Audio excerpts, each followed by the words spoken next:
commitment to this group of people here, and I know that you will, and a sense of fun. Hi everyone, this is Norman Kochnick here on the morning of the Ashes. We're going through the announcement of Alex Carey getting his cap from Adam Gilchrist, and it's been very much televised. The clapping going on.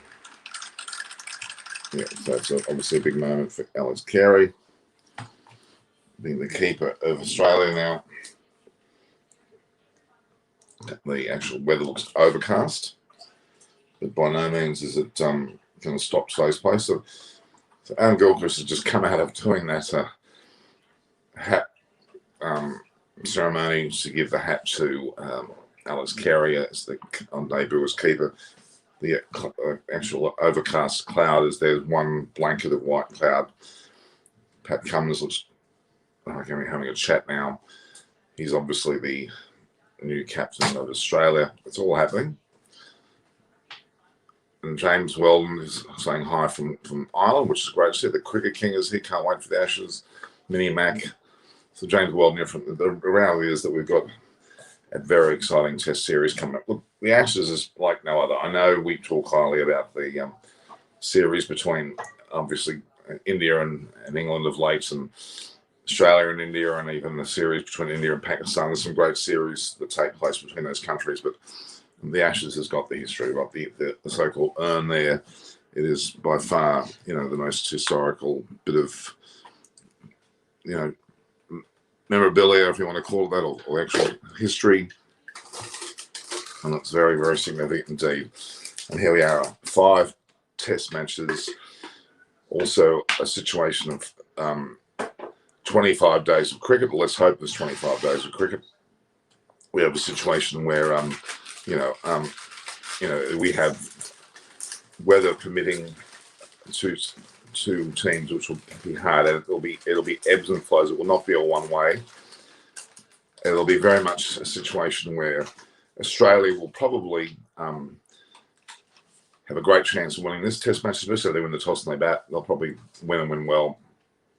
But then they've got Adelaide, a day-nighter, which will suit England down to the ground. With I'm expecting James Anderson and of course, Stuart Broad and I like to come into play heavily, and will give Australia a nice old touch-up, I think. And it'll be a 1-all state of play, followed by a third Test match, which of course will be in Melbourne, and that will probably go the way of England again as well. The conditions will be very much England's conditions, overcast, suiting the play altogether. And then you'll have the 4th Test in Sydney, where I think Australia will arrest that situation, perhaps with Nathan Lyon bowling well, let's hope. And it'll make it a 2-all series with a 5th Test now not in Perth, which would have been dead set Australia's favour. It would have been Australia's favourite big time, but it's in fact not in Perth. It'll be either in, I'm thinking Hobart, which will suit England down the ground. It could well be in Sydney or Melbourne if they put enough money for it. Canberra unlikely, and Manitoba being the 4th choice. So let's hope the cricket is great. I agree. The match at this point in time, there's been no discussion about anything. Teams not starting on time. Bit of news from the ground. England will be wearing black armbands today in the memory of former England women's cricketer Eileen Ash. That's one thing that we got a report. Who sadly passed away earlier this week, aged 110. What a performance that is! It's amazing. She was the world's oldest Test cricketer, making her debut in 1937. Of course, Don Bradman made his debut in 1928, but he's well, unfortunately not here. And the first look at the GABBA deck tells us, Mike Hussey, he calls it beautiful. Before night, he gets thick and even coverage of grass, which should allow for a lot of movement, a lot of advantage. You've got Adam Gilchrist, Mike Hussey, and Alan Border heading up the Fox Studios crew. That's probably the best. I think it outdoes 7. And those 3 gentlemen all played for Australia. Alan Border was captain, of course, and he clearly there's a statue named after him, or actually in honour of him, that's there as well. So that's amazing news to see. It's going to be one of those mornings that give Nasser Hussain a headache, isn't it? Well, I'm not sure what the story is there. Broad is doubtless already en route here. So if England do go in without either their veteran quicks, by the way, it'll be interesting what happens. I think they will go in with Broad. Broad. So we're just looking at Cummins. He's 28 years of age. He's played 34 matches for Australia, 164 wickets, an average of 21. He's out there practicing now with Harris and and he's looking quite, some nice little white socks on. Mark Harris has got black socks on, so there's no consistency there. We're seeing umpires in the middle of the ground looks as green as, it looks about as typical a Brisbane GABBA wicket as I've ever seen.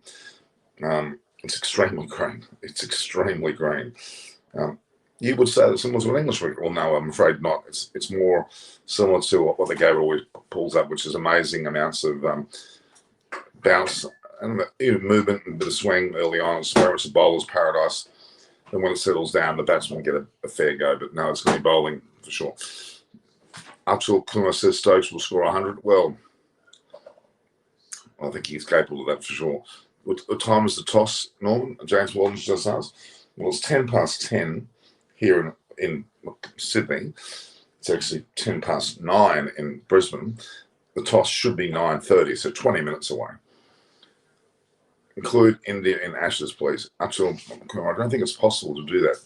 So literally, it's a series between two countries about the burning of bales, which became the urn. It would be not proper for India to be a part of it because it's just not a part of their series. That's fine. I'm seeing Pat Cummins doing a little warming up. I think he's acting as normal as he possibly can. I don't think he's necessarily doing anything different. Joe will score a duck and Josh will get him. That may well be the case. Look at Kath Lonergan as the Fox cricket woman who's talking the front up here now. Stuart Broad looks relaxed. He's got a black armbag. He's got a blue shirt on. Is there a hint that he's not playing? He's not in whites. Okay, so the report is that Stuart Broad is actually out of the first test. That's just the news coming through. Breaking news. Stuart Broad is out of the first test. So not only is James Anderson out of the first test, Stuart Broad is out of the first test. They're holding these two guys up back, I would imagine, for another later stage. I'm pretty sure that they'll have Broad and Anderson playing in the later test matches. They've decided they want the speed of Wood, Ollie Robinson, Wokes in the side, and that may actually mean that we might have Leach playing. So wait and see. So breaking news. I'm just going to report that on my breaking news. Broad. That's interesting. I don't know. I don't know whether the loss of Broad ruled out of the first test.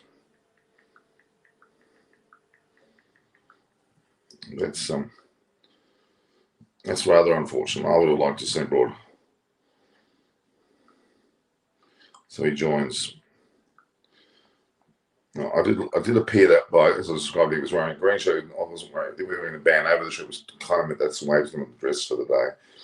So he joins Anderson on the sidelines. Now, I think that there's that fear factor of Broad. I think they made a little bit of it. Well, what to say? Because if they expect to win this match, that is Australia, well, they're certainly going to even expect it even more now. So, breaking news: Broad ruled out of the first test, joins Anderson on the sidelines. Okay, that's what the latest preview certainly is. So Broad is out. Is out of the first test.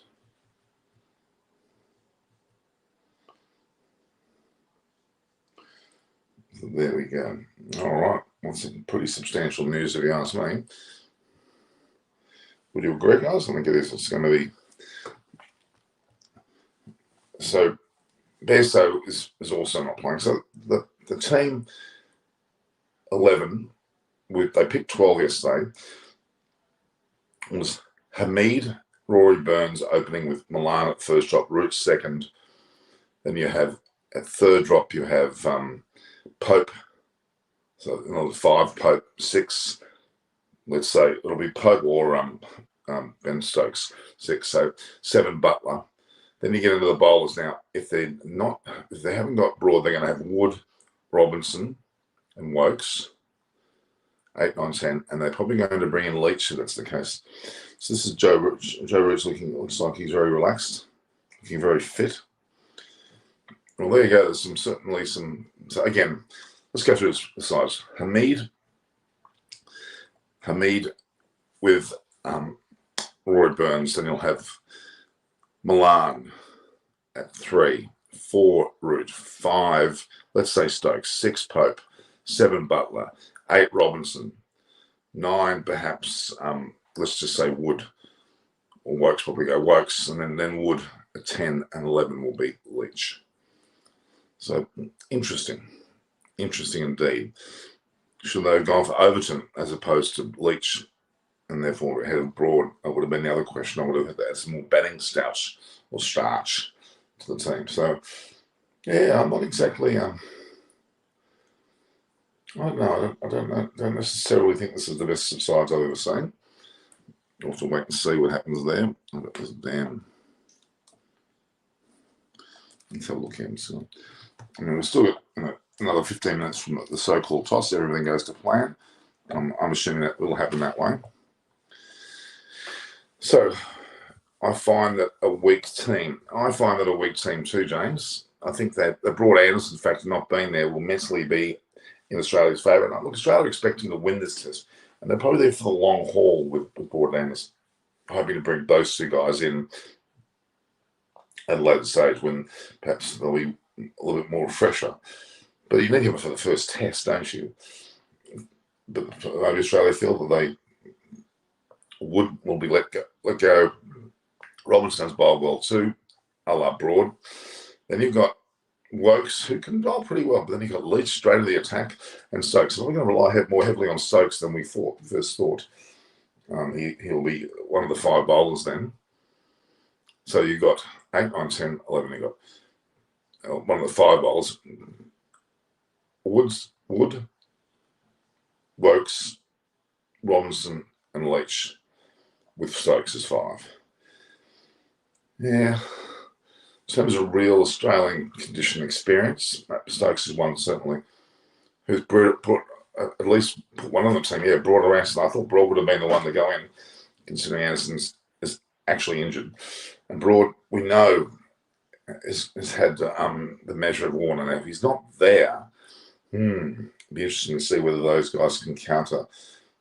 It's probably because Warner a mental strength that he was probably looking for. So that's what's very interesting here indeed, is the mental strength of this particular decision for Australia. And even Harris. I would have had Broad outside the cricket king. I think you're right. Ankush out of I'm from India. Good on you. Well, I'm glad you're watching. You must be up pretty early, because in India it's what, 3:47 in the morning, isn't it? No, it's actually 10:30 will be 5. So yeah, 4:47 in the morning now. That's early. But I must say I'm used to doing that. So I'm not begrudge that at all for you. Yeah, we're going to wait and see what happens here. So that's some early reports there on the team. The Australian team has been announced, and the 11's pretty straightforward. The team will be Dave Warner with Marcus Harris. First drop, Labuschagne. Second drop, as in position 4, will be Steve Smith. 5 will be Travis Head, who should have been Kawaja, but that's another thing. So Travis Head's 5. 6 will be Cameron Green. 7 will be Alex Carey. And they're fairly weak there in terms of experience, certainly. And then 8 will be Cummins, who's a lot of pressure on his shoulders. 9 will be the likes of a Stark. 10 Hazelwood. Lyon at 11, or they may swap their batting order around. Also, I would argue somewhat of a weak side. So I'm not exactly impressed with either of those two teams, really. But it's an Ashes series that will still be full of venom. Although the Broad-Anderson relationship certainly meant, I think, more than we're giving credit to. I think that's a real pity that we haven't got those teams. So, yeah, we've just seen Alex Carey talking to Gilchrist. Alex Carey looks particularly nervous. He's playing for Australia. I would have preferred Josh English. I would have preferred Kawaja. Let's see how those guys go. Alex Carey putting on his cap for the first time to be keeper for Australia. It's a big moment for him. Love from India. Thank you, Achal Kumar. Yeah, Border Anderson. I think Cricket King's got it right. Those two. Now we've got Isagula with Shane Warne and very much not like Mark Orr. Mark Orr comes along quietly, pleasantly, but he's quite difficult. Whereas his brother Steve's absolutely magnificent. So, the chalk and cheese there and a brotherhood there. So we'll just go on from Hussey, Border, and Gilchrist on the field. Back to the dressing room, so you've got Shane Warne with Mark Orr and Isagula. So a lot of pressure, a lot of discussion with Alex Carey. Takes a bit of pressure off Cummins for the moment. Carey as a keeper, Norman. No. Okay, Alex Carey is a very stylish batter. He's a very sound keeper. There's nothing wrong with his keeping. His first class record has got 30. He's actually 30 years of age, not young. He's played 45 matches. He's got 2,400 runs, 5 centuries. He can certainly bat very stylishly. He's not really a big hitter. He's keeping sound, but Josh English seems to have a bit more of an explosion going on in his performance. Alex Carey has been seen as the debutant for some time now, and especially in shorter format, he's played a few games in shorter format. He's certainly sound. He's very admirable, very even a captaincy material potentially, but he hasn't got that panache. He hasn't got that aggressiveness of an Australian player that I think he lacks. Maybe he's a little bit like Team Payne in a way. Don't think he's that explosive with his talking. Matthew Wade certainly was. But Josh English seems to have that sort of nuggety feeling. He's very well liked by a lot of people. So let's see. But Australia, traditionally, when they take on a keeper, they take him on for a long haul. So Alex Carey will definitely be keeping for a series. He won't necessarily be dropped. And then he'll be in for, you would imagine, for a good period of time. Philip Neville was another one that played for quite a while, but he was also dropped. His batting was what let him down a little bit, but so that was the only issue there.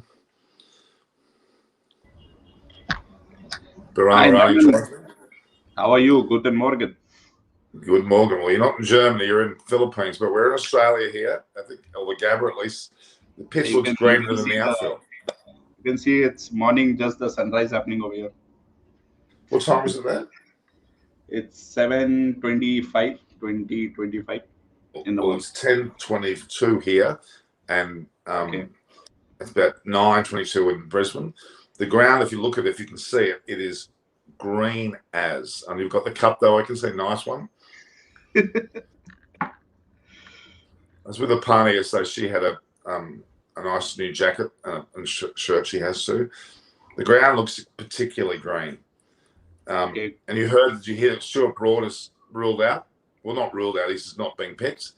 And he goes with Anderson. So the bowling attack of England will be Wood and Robinson with Wokes. And then you'll have Leach in that top 4 with Ben Stokes, the 5th bowler. So they are taking Ben Stokes as a pure bowler, or considering him as.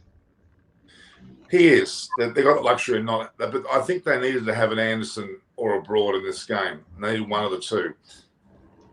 Because Broad has a real thing over Warner. And having him not the side will put a big lift to Australia. I think it always tells me Australia's going to win. As long as they bat first, I think Australia's going to win this. But England will come back in the second test. That's my initial thoughts. What's the weather condition, by the way? Well, there's no rain. There's a clear blanket of white cloud, very high level white cloud, but it's blanketing the whole sky. No rain at all. Looks like we're going to get a game that starts on time, and with the chance of rain around 3-4 o'clock in the day's play, which is very typical of a GABBA pitch. Like in England, when they say, there are clouds, the ball swings more. Is it something similar in Australia? Yeah, certainly. And there's humidity at play as well in Brisbane. It's very subtropical. So it'll swing and move and bounce and have pace on it.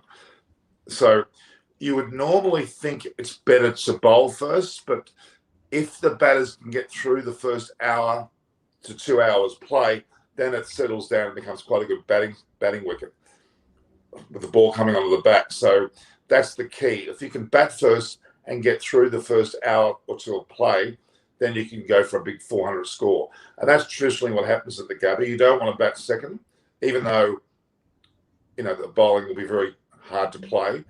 If England, Stokes test crew, he's played 71 matches, 4,006. But Norman, does this mean that the pitch? Ben Stokes is 71 matches, 400,611 runs, 163 wickets. What a record! That's a great record. Go on, sorry.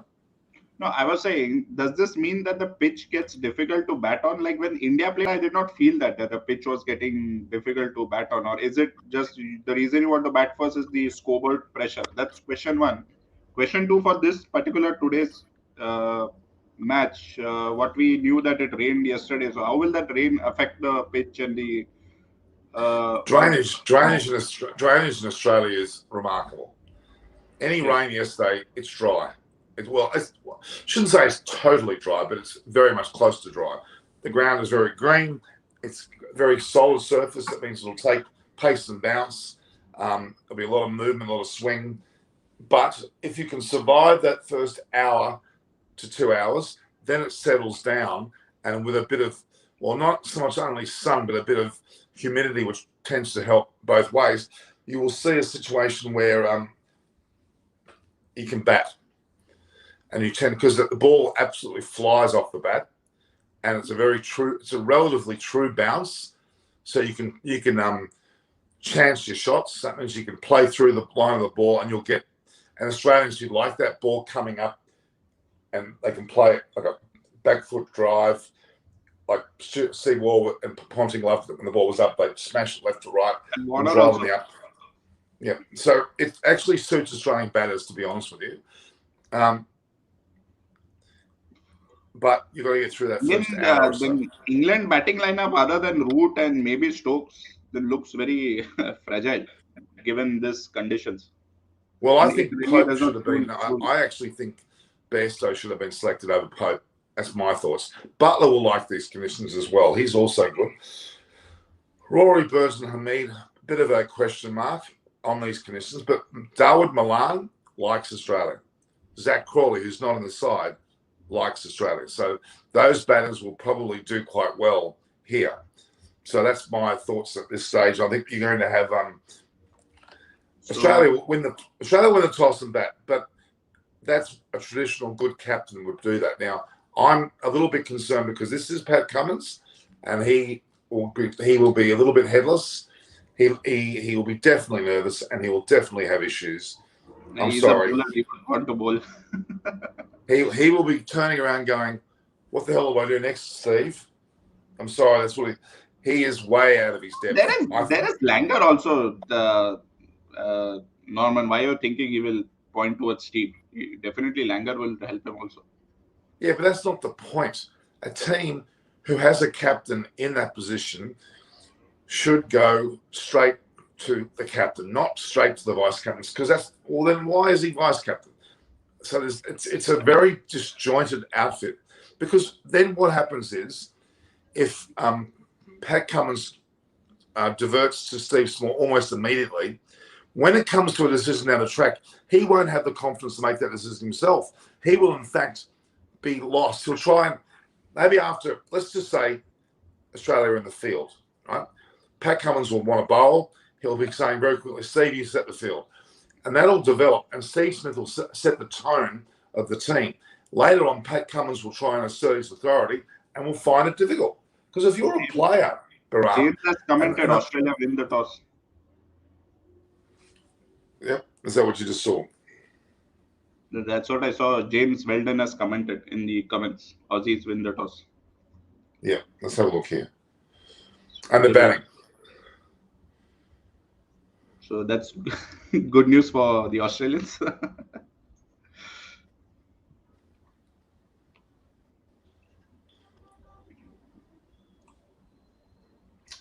Well, it hasn't actually said that at this point, but But so the match is starting at 11 a.m. Local time. Is that correct? yep. Well, no, 10 o'clock local time. It's Okay. 11 o'clock here in Sydney. Okay. The announcement of the team has of the toss hasn't been made. James Walton says Aussie win the toss. I don't think they've done that yet. Now, I totally agree, King. I think that hasn't happened yet. So that James Walton's jumping the gun there a little bit. There's no evidence of any toss being made yet that I'm saying. But toss should be next 2-3 minutes, right? If they're going to start at 10. Yeah, it'll be in a matter of a minute or so. So James is trying to pull a fast one on us. Well, no, there's no confirmation at this point of the toss. It should be not very far away, though. They're comparing Alex Carey to Gilchrist. I'm sorry.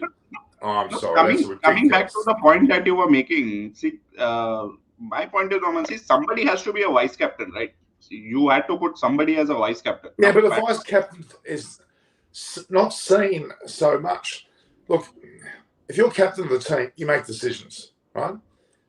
From the start, you rally the forces, you take control. You don't sit there and go, what do you reckon, Steve? Okay, Steve, you make the decision. And when you start doing that, the team dynamic starts to shift towards the vice captain. And that's not going to, and then Pat later will try and assert his captaincy, and there'll be a bit of inconsistency or a bit of doubt because the team, I just heard Steve Smith for the last hour say bowl outside off stump, and then all of a sudden Cummins says bowl on the stumps. I'm just saying that sort of decision-making process is where the danger is. Okay. Yeah, but let Pat at least step on the field. Norman, why are you already making conclusions just based on an interview? Let him at least step on the field. Here we are. The toss is happening right in front of our eyes. Alan Gilchrist is there. David Boone is there. Let's have a look. So Pat Cost is throwing the coin. Pat Cummins is throwing the coin. Jade won the toss, elected to bat. How much consideration about the... So Joe Root has won the toss and he has elected to bat. Yeah, obviously gave a good amount. So that was a good toss for England to win. So England have won the toss and have elected to bat. Every toss is good to win, Norman. When is a toss good to lose? Yeah, there are certain cases. That's true. That's true. Most of the time, every toss is good to win. Especially if it's a T20 World Cup and played in UAE. No, so Yeah, coming, I'm saying let Pat at least step on the field and then see. In fact, this losing the toss is good for Pat. So he does not have to make that first decision and he will be going I think he would have liked to have batted first. I'll tell you now. Okay, but now that he's bowling is his department, right? Well, if England get a good score, they're going to change the complexity of the start of this match. But basically, the GABBA field dynamics, like people bat first, is basically just for the scoreboard pressure. Because I don't think the pitch, at least from the last India match, I saw that the pitch has any demons in it. Okay. So what are you saying? Get to your point. What are you saying? No, what I'm saying is, like the team that bat first puts up a big score, let's say 400, 500. So that scoreboard pressure is what causes the damage to the team batting second. It's not absolutely. And on Australian pitches, you bat first. That's the general rule. Okay. And Joe Root has taken that literally, and he's made that decision, and that's a very, very good decision. The Australian bowling attack, we know is good. If Stark's on song, Stark will get early wickets, right? But if he's not, and England survive the first hour or so, then England could potentially put on a big score. And that's the danger that Australia face now. But we're gonna be testing Pat Cummins very, very early on with his captaincy. He hasn't got the luxury of just sitting back and watch the batters bat and have time to get into the game. He's on deck immediately. He needs to put a stamp of approval immediately on, and he better have his fielding positions well. And if he's bowling, it's a interesting. There's I think the pressure levels have gone up a bit for team loves Pato. I guess seems that this was very long. Yeah, so England to bat after winning toss. So the early birds joining us. So Rory Burns and Hasib Hamid will open with Milan at 3, Root at 4, Stokes at 5, Ollie Pope at 6, Butler 7. That's a reasonably okay batting line. What do you predict, Norman, after the first 15 overs? Well, the first hour you're saying of play. Yeah. I'm concerned about the Australian bowling lineup, to be honest, because if they don't get early success in the Pat Cummins, they will be unhappy. I'm predicting no wicket loss, and they'll be 20 or 30. I predict 2 or 3 down. All right, well, let's see about that. And for like 20, 30 runs. Yeah, I think that'll be what Australia would dream of. So the batting line of Australia: Warner, Harris, Labuschagne, Smith, Head, Green, Carey, Cummins, Stark, Lyon, and Hazelwood, with Khawaja, Swepson, and Nessa. The actual so-called 12th man is Jai Richardson, with Khawaja, Swepson, and Michael Nessa, and was 15. So there you go. There it is. There's your decision-making process. This is going to be interesting. I think we're in for a relatively. It's just I don't know whether you. I mean, most series are probably going to say the same thing, but in particular in an Ashes series, the early part of the first test is critical to set the tone. Now, see, here we are. They're interviewing Steve Smith before the game, not Pat Cummins. Interesting. Tom, one general question: like when this Ashes series happened, how is the general life of Australians or like family life? What changes do happen over there? Like from the day to day, how is it when Ashes happen? Like everything is still normal, or it's just like people are talking more about it, or is there? Well, the men are certainly watching it. Okay, that's for sure. The men are certainly watching it. They're out there watching it on a TV set or now on iPads and iPhones while they're in the office, especially the early stages of the match. Usually the first session. I mean, I remember being, and this is one of the rare times I'm not at the GABBA because of COVID. I can only go there after the test, which I'm not going to worry about.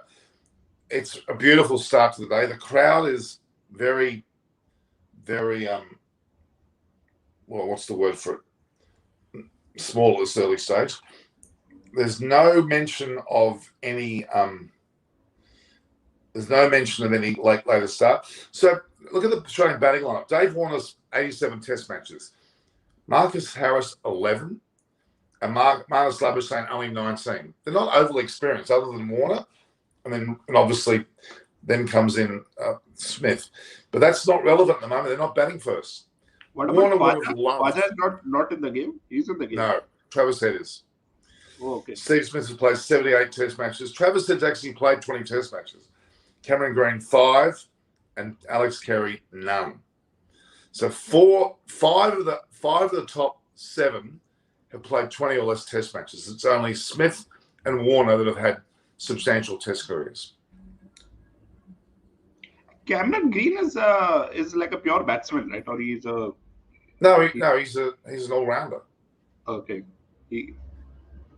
He's very much, well, he's been compared to Shane Watson a little bit, but he's played 5 test matches. In fact, he didn't take a wicket at this point. Pat Cummins has played 35 tests. Mitchell Stark's played 62. Nathan Lyon 101 and Hazelwood 56. So their bowling lineup is far more experienced. And Pat Cummins is the least experienced out of the 4 bowlers in terms of test matches. Yet he's captain. Interesting, don't you think? Very interesting. I think Mitchell Stark's. The reason Pat Cummins is the captain is because he's just a poster boy. Norman, you understand what I'm trying to say? Yeah, I do. And I think you're right because I don't really see any true reason why he's captain because he hasn't captained at any level of his cricket. He's played a little bit more recently for the state in shorter formats, but he hasn't had. But that really shows, Norman, that cricket plays has such a big part in the culture of the Australian culture that they want to make sure that who they are portraying as a a leader of that team, is a role model, not just in the game, forget in the game, but even in the ancillary life. And that's exactly what I see even happened with Tim Payne, why he had to step down from captaincy. Yeah, I mean, Steve Smith the same. The whole Sandpaper Gate was his responsibility, no one else's, even though Warner was the main instigator. Yeah, so it's interesting. Now, I'm seeing that there's 21 minutes to play starting, and they're still they're not in their whites. So having a quick look at the England side now, Rory Burns and Hasib Hamid are opening. Rory Burns has played 30 tests. Hamid's played 7. And Darwood Milan's played 18. So there's not a lot of experience there either. Rory Burns probably having more. Darwood Milan is a very good choice. He loves Australia and has played well in Australia. So I would say that's a good first dropper. Okay. Zach Crawley, unfortunately, is not there. And he loves it, would be very good in Australian conditions, but he's not on the team. Joe Root has played 110 test matches, clearly experienced. Ben Stokes has played 72, also experienced. Ollie Pope, surprisingly, has played 21 test matches. I didn't think he played that many. And Butler's played 54. But Ollie Pope for 2021, to me, he hasn't done anything yet so far. He hasn't it hasn't shown me why he's in there. So I'm not convinced with Ollie Pope. We'll see how he goes. They're saying he's like an Ian Bell, but I haven't got that much convinced. Then we look at the bowlers. Chris Wokes, very experienced. He's played 40 matches. In fact, he's the most experienced in the bowling lineup other than Ben Stokes. Ollie Robinson's only played 6. Mark Woods played 22 and Leach has played 17. That's a very inexperienced bowling lineup, really. With Wokes being the most experienced. Well, they're probably going to open, I don't know, would they open with Chris Wokes and Ollie Robinson? They probably are. They're going to hold Mark Wood to come on first change. A bit like what they did with Stark. And then they've got Stokes as well ahead of Leach.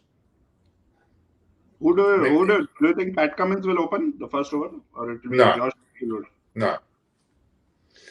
It'll be Hazelwood and Stark that'll open.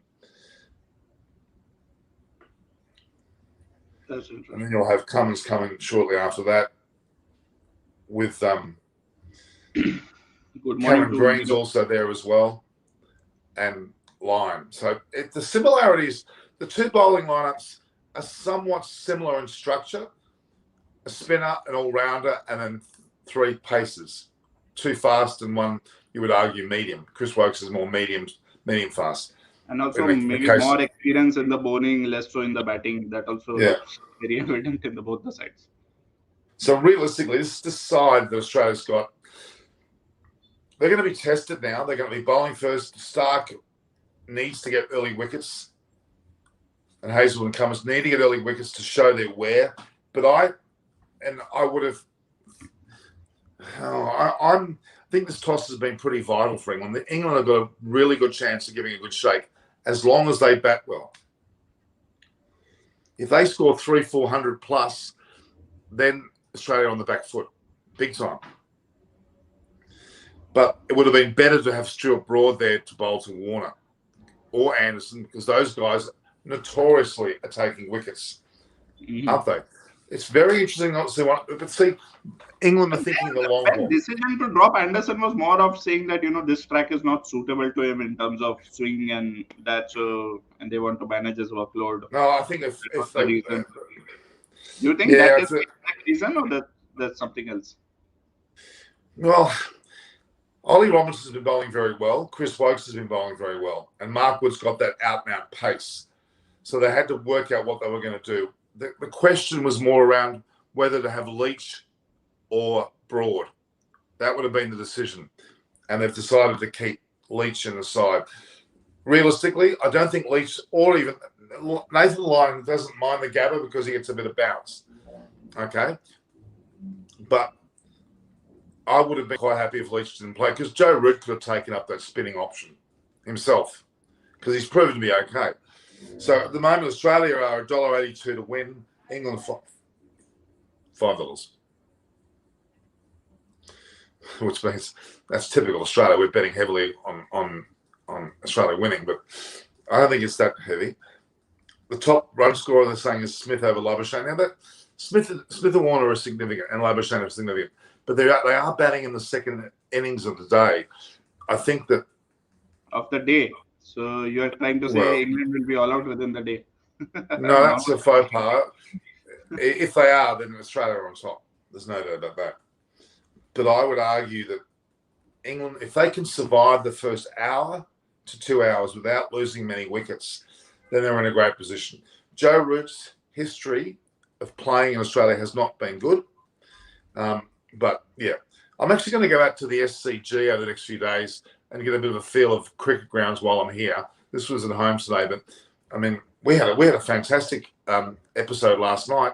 David Graveney's probably still asleep, but we had almost 6,000 people watch last night. It was pretty good. Yeah, I saw part of the show last night. Then I also dozed off. Yeah. Well, I mean, Chris Vernon, you watched. Sorry? No, I'm saying, is the final fifth test decided, the location? Location-wise, one thing for certain, it's not in Perth. Okay. It'll probably be in, well, at this stage, Hobart's the front runner because it didn't have a test for the Afghanistan match. And in all fairness, they probably deserve it. But if it's money and they're putting so-called bids in, it's an actual bid. It's not just a selection. That means if there's a bid, there's money involved. Bid means what? The stadium bids to the Australian cricket that I'll pay you so much to hold a match at my place. Yes. That's which is intriguing, which is very, very intriguing because it means money may come into question. And if money comes into question, Melbourne would come into place and Sydney, because Sydney wants to have a date nighter. This is happening only for this last match, or it happened for all the four? Or those no, four it's just general, no. Mostly the matches are set by a committee, not by a bid.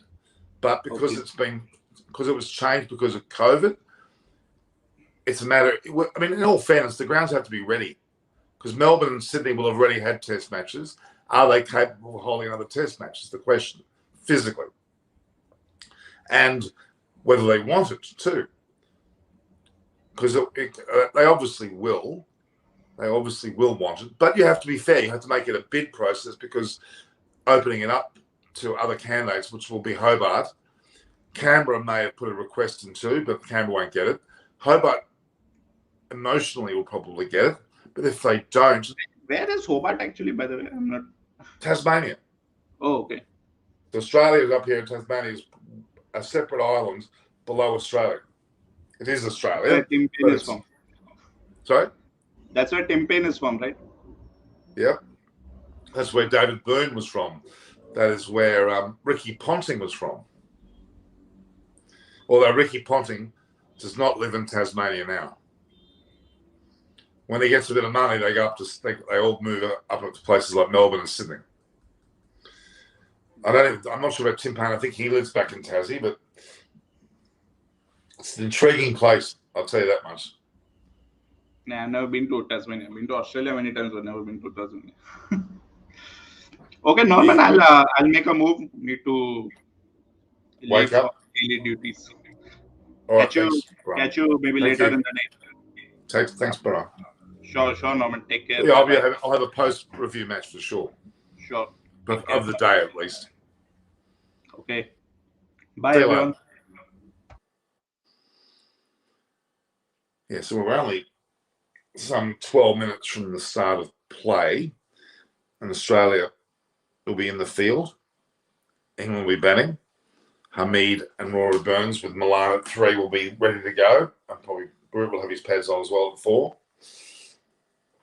So Pat Cummins is talking on Fox Sport. He's narrated his own thing, which he actually was able to.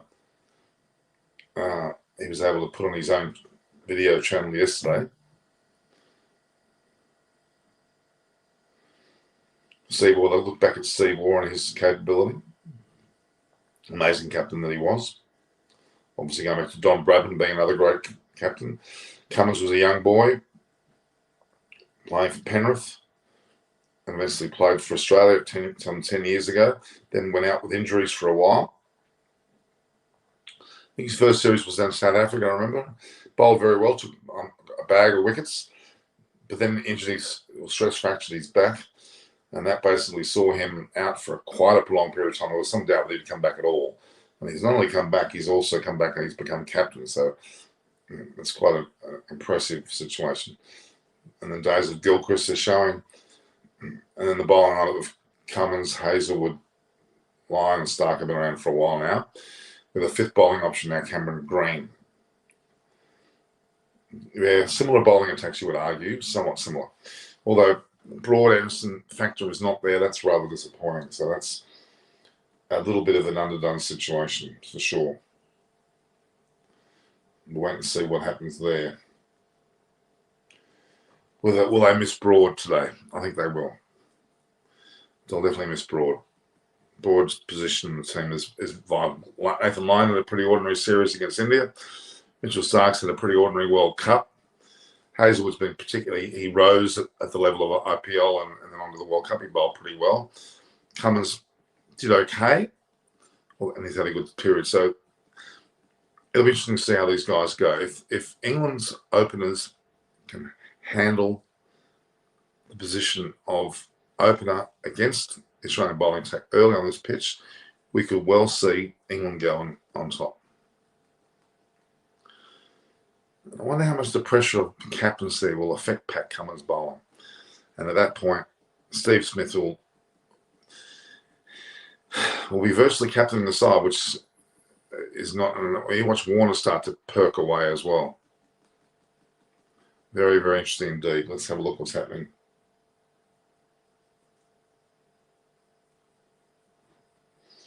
We'll certainly have a wrap up after the match. Straight after the match, I'll be on air, which will be interesting.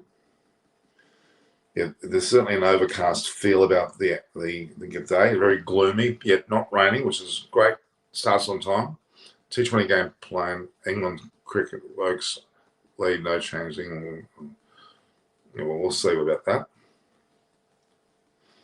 They've got a glass replica of the urn, which is the trophy, a glass trophy, or like a piece of glassware. We used to call it silverware, but it's glassware. And the urn is a smaller version, so big. Well, the ground's clear.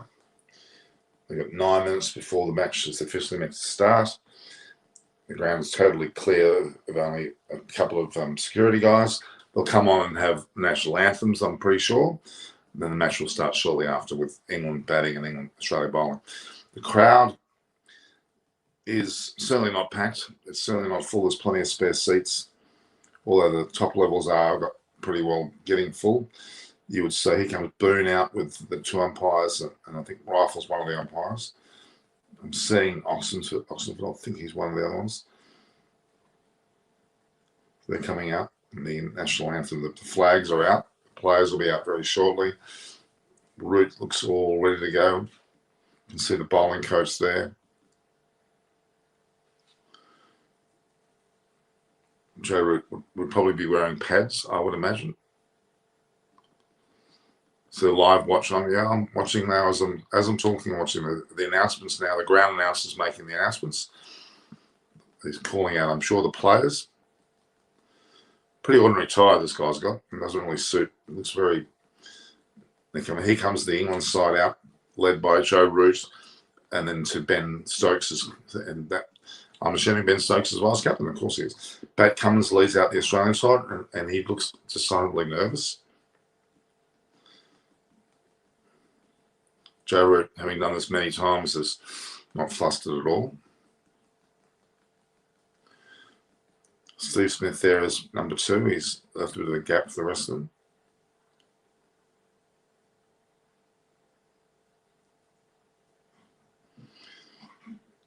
Labuschagne having a bit of a chatter. Warner's there. He's having a bit of a talk. Marcus Harris. You got huge Cameron Green. And you got Carey, Travis Head. England opens with their pads on. Both Milano, in fact, the 3 batters, they've got their pads on. It doesn't look like Root has got his pads on. No, Root has not got his pads on. So Hamid and Milano got pads on with Rory Burns. Interesting. I would have liked the 2 opening batsmen to be standing right next to each other, but they're not. That's all right. Milan's the next to Hamid. I think they're good backs.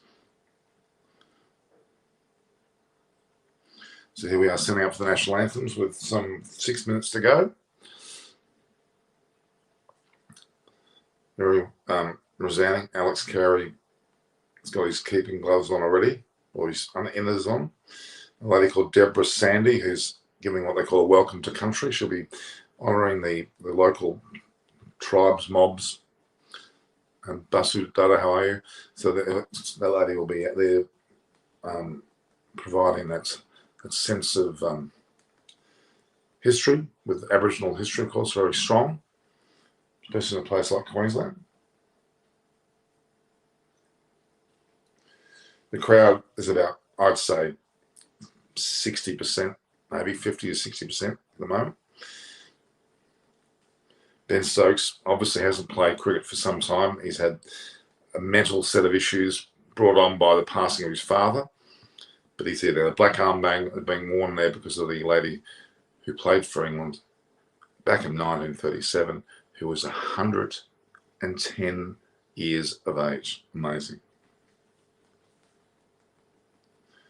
You know, the crowd's building. It's more. It would be probably 20,000 there now. 40,000 being roughly the full capacity. They haven't got. They usually have a beach scenario. The beach scenario doesn't seem to be there this year, or at least not yet. Did you ever visit gangland of India, Uttar Pradesh, Bundeskanal? Yes, I have. So here we have the national anthem being sung by Shelley Davies, England's national anthem performer. Shelley Davies, dressed in white. England are well and truly into their song. Rory Burns with a form of headband there, the bluish headband. The arm guards are very, very big. Ollie Robinson will be held back for the moment, but of course he, Wood, Wokes, Leach. But the battle commenced. Messages, Munchie. Well, Munchie, you should be on there. I'll tell you what now, you got your nose in front having won the toss and batting. It's up to them to do something now and not lose wickets early, get 50 or 60 runs. Now we've got a young lady here, with a darker complexion, coming on to sing this right now. She's dressed in black, whereas the England lady is dressed in white. Let's see what this looks. Australia. Alicia Todd, Australian national anthem. Alicia Todd is doing it. And the Australians are in Mitchell Stark. Was very rough in the facial hair department.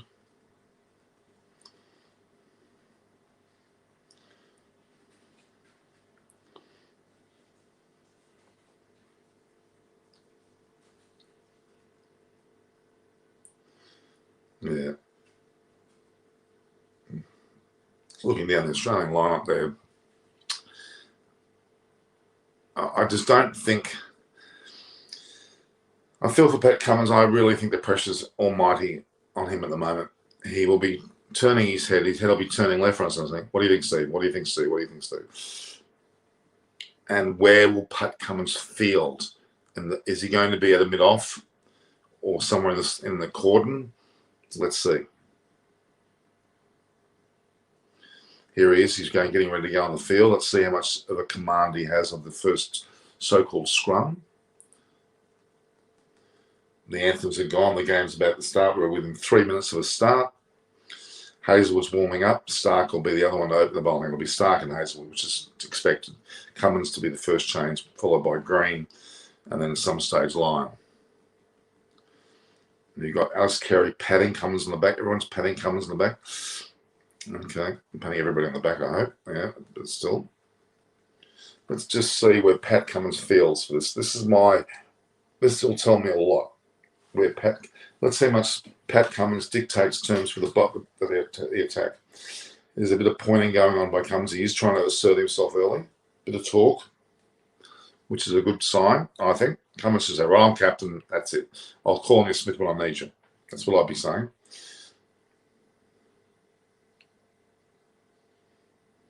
Cummins looks fairly confident, but it's extremely early days to be showing what level of confidence, especially when errors start to occur and when there's an indecision about who bowls when and one bowler's not bowling. It'll be interesting to see what actually takes place. So Gilchrist, Warren and Mark Waugh are the commentators at this point on the Fox feed. yeah, it's kind of interesting to see what takes place. I won't be on for that long, guys. I think I'll come back during the day more. It's although the first few hours, Alex Carey gets his chance to keep. There's a lot of pressure on these guys filling. And they've lost the toss and are out in the field, so they're in the firing line immediately.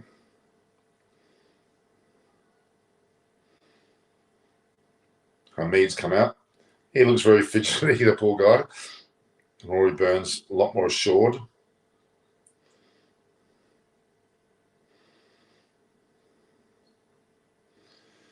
Hamid's worried me from the start. I haven't really had great confidence. I would have preferred to have seen Zach Crawley out there. But anyway, here they come. Rory Burns is certainly asserting himself as the lead batter, I'd say.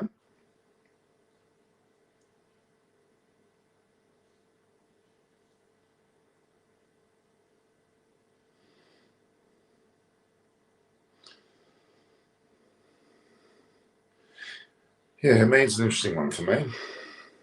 Is he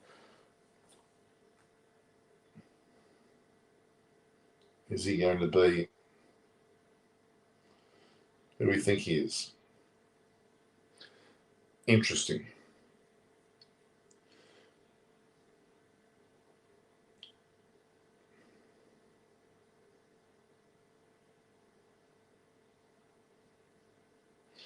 Very interesting.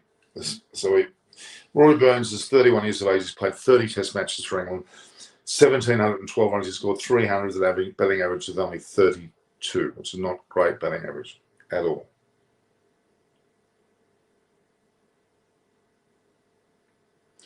Mitchell Starc will be the one to open the bowling, and you would expect so. It's a bit of a Harmison moment here. If he gets these wayward, Mitchell Starc's also 31, so Rory Burns and Mitchell Starc are the same age, but Mitchell Starc has played more Test matches than 62. And with Jai Richardson on his heels and a fair bit of talk from even the likes of Warne about Starc, we'll see how it happens.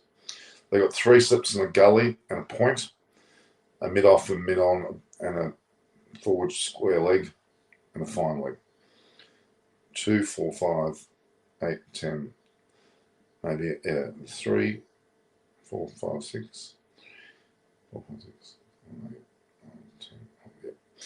So fairly standard field. They've got a mid on, mid off immediately. They haven't gone on the almighty attack. They could have had a second slip and they've already got what you would argue was a little. That's rather. They've got 3 men in front of the wicket there and a point.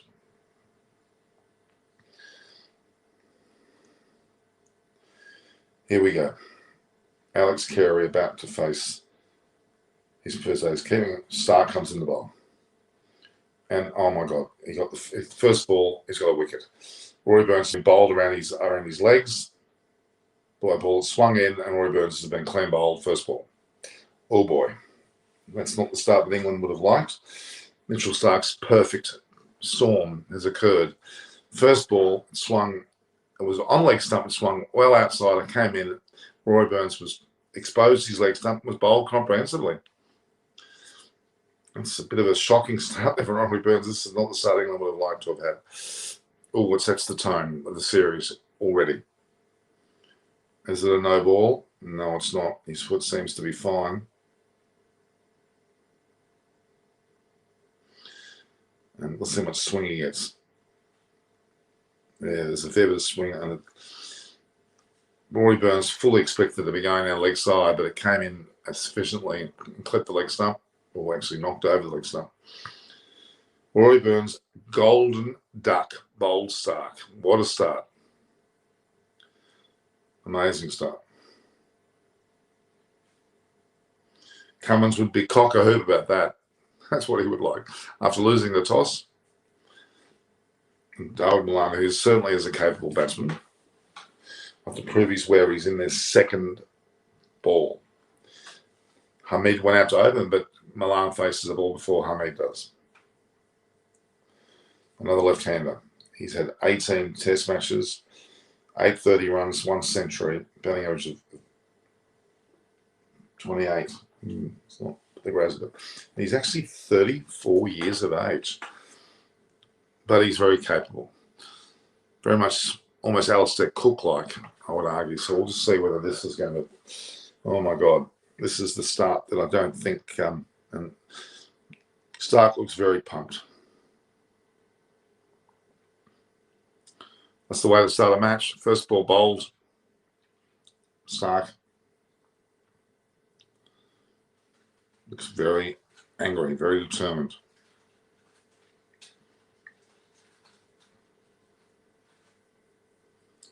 Well, Milan's just happily pushed at it. It's gone through the slips on the ground for 4. Second ball. And that's the problem with Stark. He can bowl a magnificent ball and get a wicket like he did.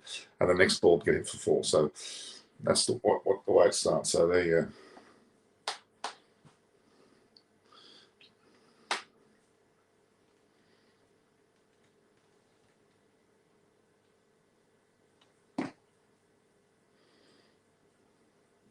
Played on the ground, so it was played off the face of the back.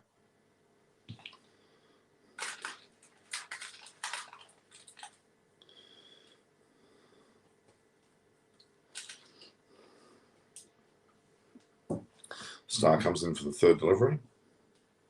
It's getting a fair bit of latish swing, but Milan just plays as late as he possibly can.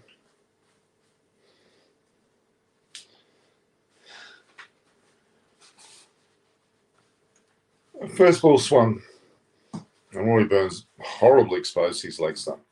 No, with that $29 million membership, which legends do we meet like a whole lot, Robert. Well, you'll get plenty of opportunities to do things. We're going to have a lot of dinners in the future, lunches. Whereabouts are you located, Robert? You tell me where that is.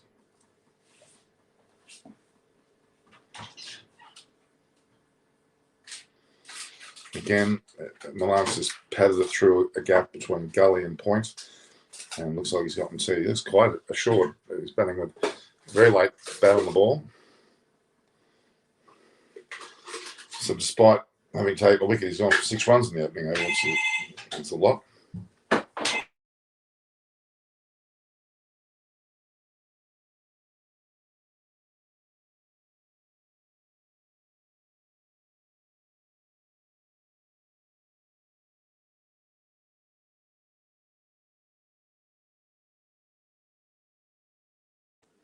Sorry, but that was a bit of a disturbance. So that was the 5th ball there, played nicely over Milan. Milan's in total control here. He's already scored 6 runs on the first over. Hamid hasn't faced the ball. Stark's first ball was a gem. The rest have been pretty good, but they've been going away to the boundary. So, yeah. The first ball came in nicely.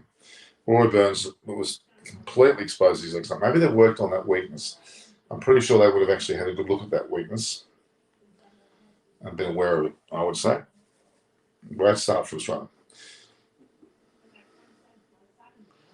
So Milan's very used to Australian conditions, so he's not perturbed by this. So the first over was not bad. He got a wicket first ball, which is always massive. 6 runs have come from it, though. So there you go.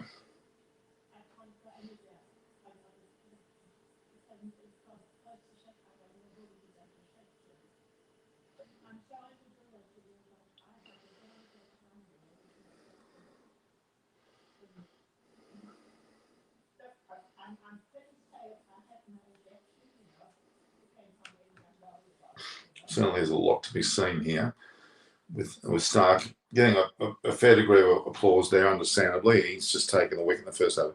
Stark's a year younger than me, is he? Well, oh, there you go. So Milan's on 6. Hamid hasn't faced the ball. Rory Burns was bowled by Stark first ball. Not his ideal start to a test series.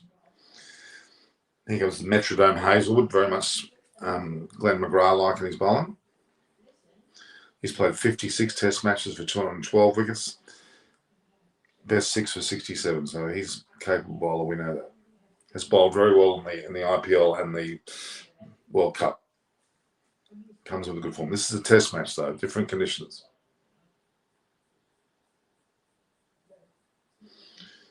A bit of bounce, a bit of carry, and Hamid's getting used to that very quickly, having to let the ball go.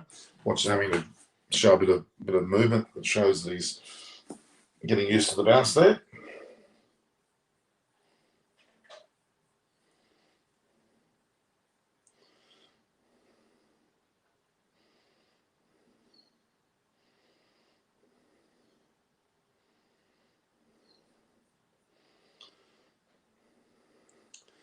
Mitchell Stark, good on him. He did bowl. He still was hit around a bit, but not with great attacking shots, though. Hazel was coming in with his metric line length, and he's just beaten Hamid neck and crop there. Very nervous looking as Hamid. He's lost his opening partner. He wouldn't want another wicket falling quickly because Root would be in extremely early. And Root, even though he's a great batter, won't appreciate that. That ball kept a little bit low.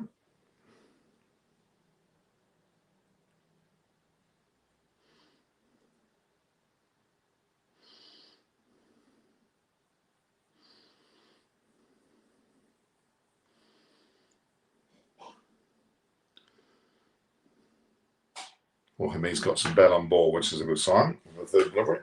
Tended it away.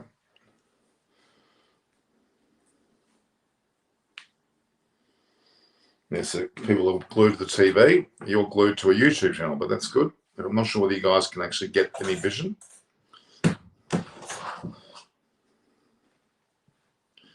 We'll see how that goes. Josh Hazlewood's played some 13 Ashes matches. He's taken some 57 Test wickets in those Ashes series. That's pretty good. Hamid's just dabbed it away on the onside, a ball which was fairly easy to pot away. He fell off the mark. So good stuff from both these two so far. If England don't lose another wicket, they'll recover okay. They can't afford losing more wickets.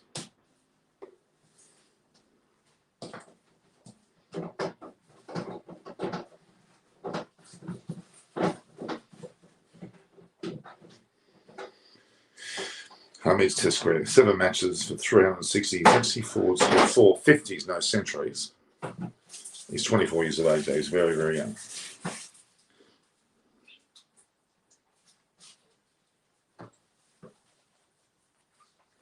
I will come back later today from another spot, which will be not here.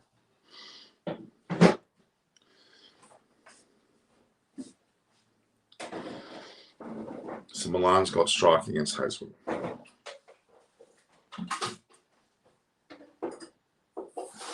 Milan looks very assured out there. Very, very, very assured indeed. It's very, very assured.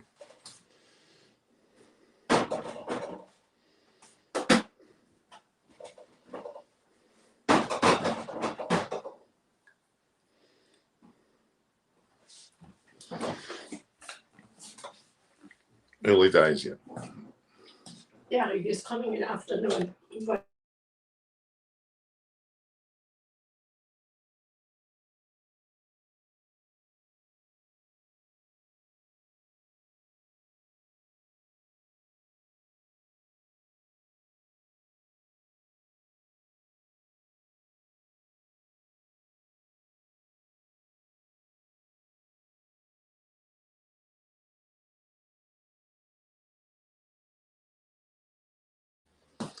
Sorry, guys, I just had to go on mute there.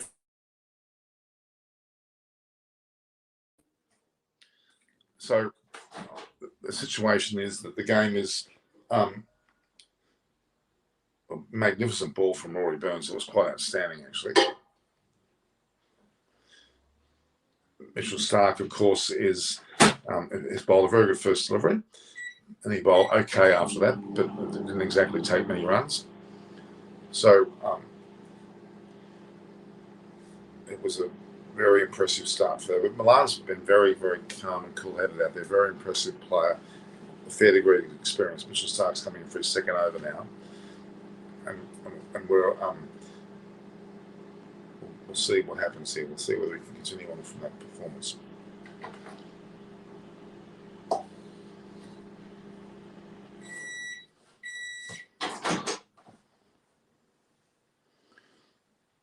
Hamid's playing him very carefully, letting the ball go. Well done.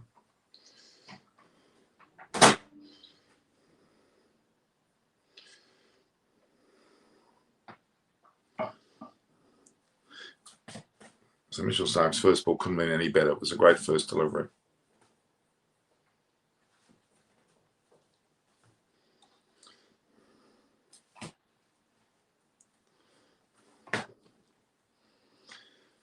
Mitchell Starc comes in the bowl. This is his second delivery of his second over, after having a first ball, which was a bowler. Hamid got a rather full ball and has played away quite nicely. Rory Burns' first shot was just ordinary, to say the least.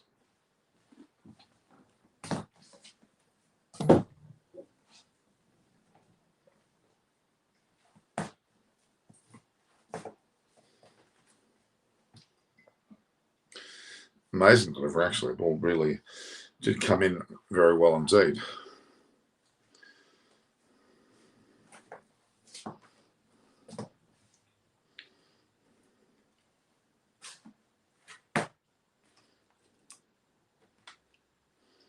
Rory Burns was quite not good to get out first ball of innings.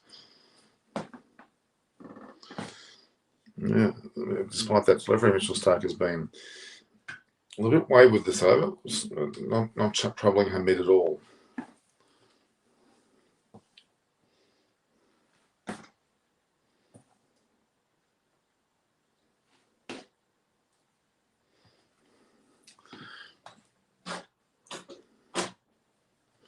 Chris Vernon's crying, as he should, and he's obviously watching the match.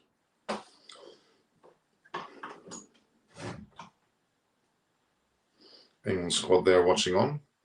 I'm sure Rory Burns is hiding somewhere after getting out first ball. I mean, he's just played the ball beautifully. He's lent on that, and he's clocked him for 4. So this is the danger with Starc. Starc loses his rhythm, or he got great early success with that first ball. It's magnificent, but his line's questionable. He's already been Starc's 1 for 10 after under 2 overs. He's certainly looks like Hamid's quite confident. Drove very nicely. Just lent on it.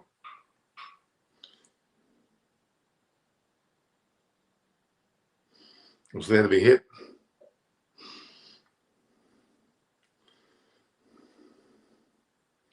Ooh, very late lays by Hamid, but he played it well.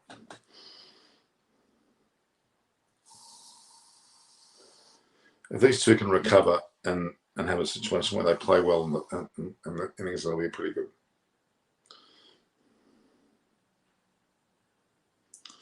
Well bowled. But Hamid played it well. He was into the shot and pulled out.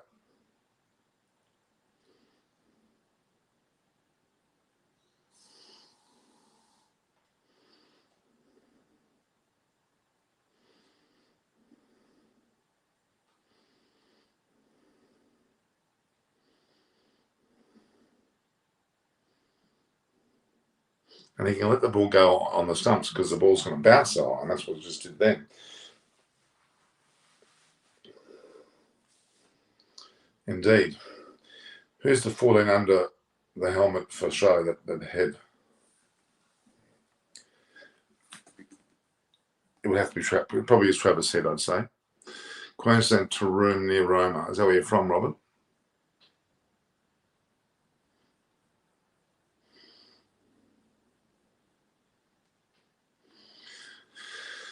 It's going to be interesting how this pans out. So, yeah, we know Rory Burns got our first ball for a golden duck off Starc. Roots coming in next with Stokes. There's some certainty in their batting order there, right there. Pope. Oh, I just don't know. I would prefer to have BSO in there, to be honest, but that's just me.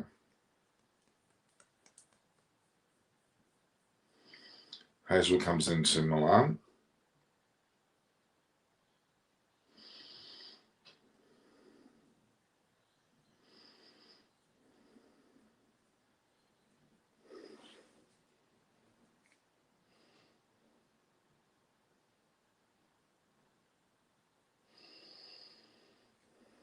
Yeah, the ball was pitched on leg stump and didn't go. It kept its line, actually. And it fully looked like it was going to miss the leg stump, but it didn't. There was a plan there for sure. There was definitely a plan.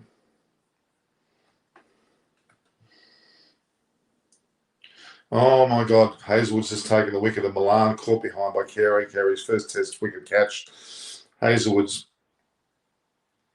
got his wicket, and we've lost Milan now for 6. England are 2 for 11, and this is not the start they would have wanted. The ball was right on line there, just outside off stump, and Milan had no real need to play for it, again, to play the shot. Let's have a look in the replay. He's nowhere near a no ball. He's fine with a no ball. Let's have a look at this ball. Comes through, but he got a bit. Oh yeah, just looked at him. It was an easy.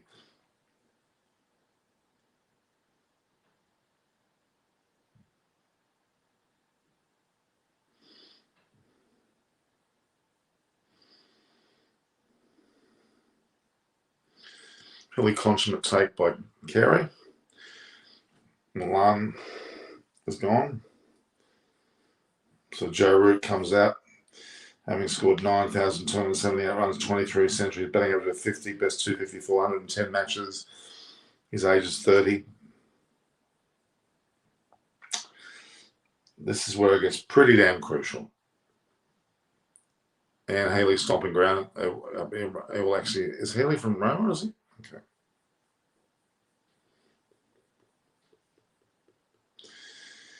Pat Cummins will be pretty happy with these two opening bowlers having taken them. It takes a lot of pressure off him as a captain. They bowled well, and that's really, really good. So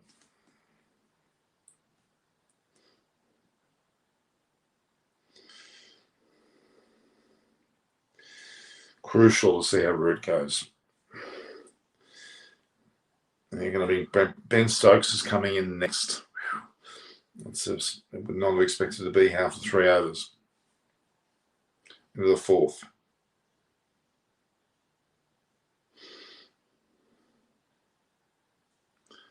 How am I at predicting Norman? You're doing a good job. You've done very well with your decision. Healy's from Billawheeler. I knew that, which is 3 hours away. I know Billawheeler. I actually Robert Malloy lived in Brisbane for a while and did a lot of work in Billawheeler and Roma and a lot of country talks at CRT at the stores. It's a good ball, but he didn't have to play it.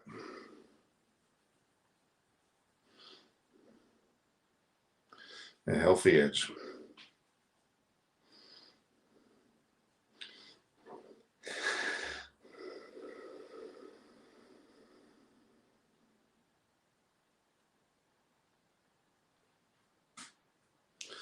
Yeah, 2 for 11 is not the start that England would have liked after having won the toss.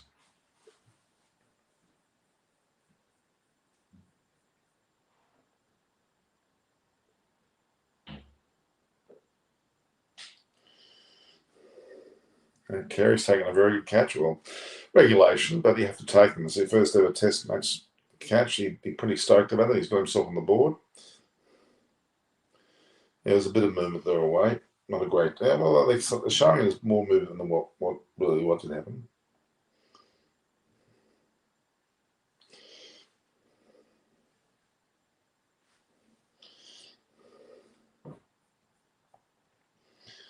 Bit of a disappointment.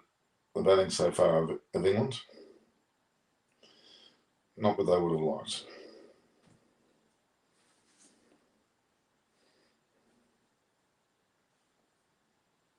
We're at 110 matches for his country.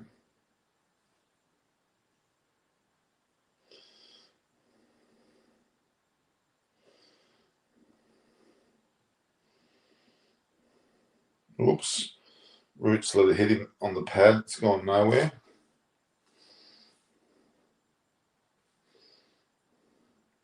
Now, the Indian viewers, it's now 11, almost let's say 11:30 here in Australia. It's like 6 a.m. in the morning in India, so they'd be barely up. 4 overs gone, 2 for 11. Both bowlers have taken wickets.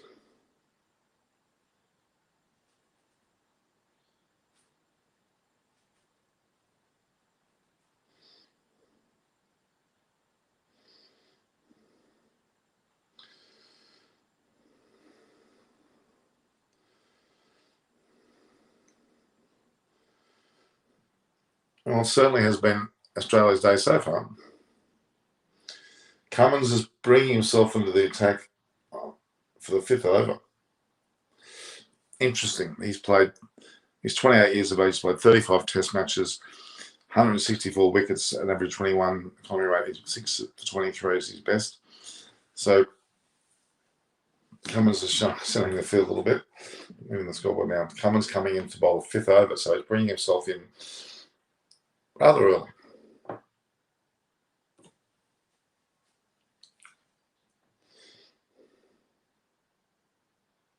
Captain of Australia bowling.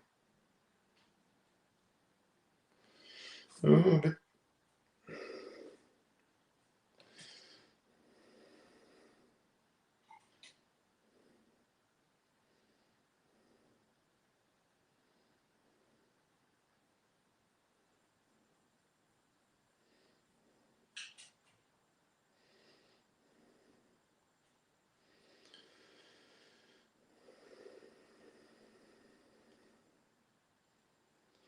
Okay, Hamid has been rather sound.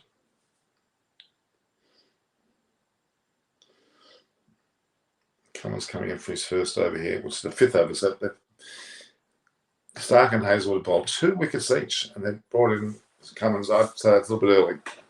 But when there's 2 wickets down, he wants a piece of the action, obviously. He's captain, he can make that decision, so he's brought himself on the 5th over.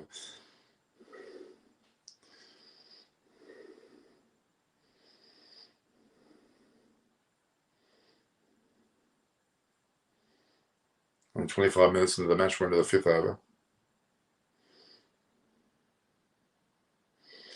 I mean, he's looking relatively assured. His job is to stick with Root now until lunch.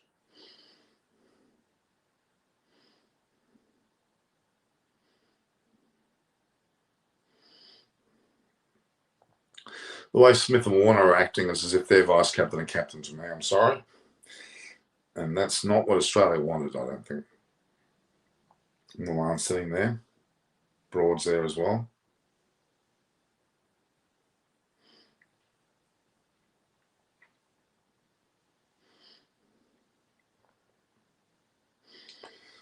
I mean, it's pretty compact. Cummins is bowling a steady yet unremarkable over. Well, UK has just gone past midnight. South Africa is 3 a.m. When it's 12 p.m. there, America 7 p.m. and on East Coast as well. Thank you, Rod. Not sure whether that really is needed. India's the audience watch also was coming on deck. It's almost 6 a.m. there.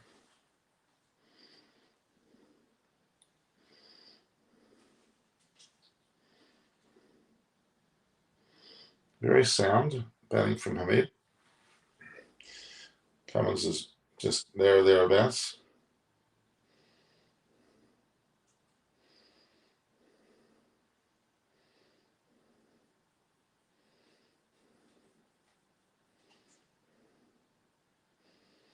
Crowds reasonable. It's typical GABBA. They don't get packed early on. They should for an Ashes match. I'm sorry, they should. It's a little bit disappointing not to see a better crowd there for this match.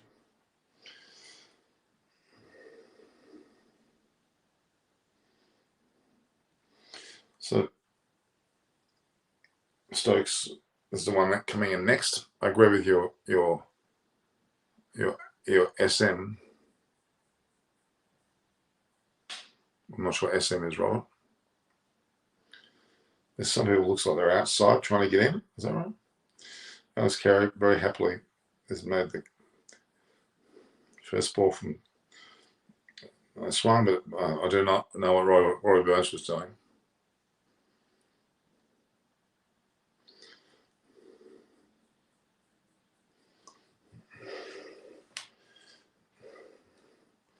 Very, very early stages. All right, considering the time of day, we might be, we'll probably go off it at some stage. What's another over of Hazel? He's getting some good long length.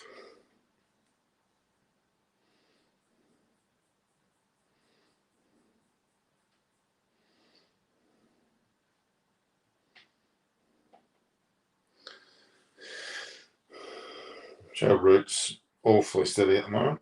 Not doing anything too flash. Gilchrist is separate to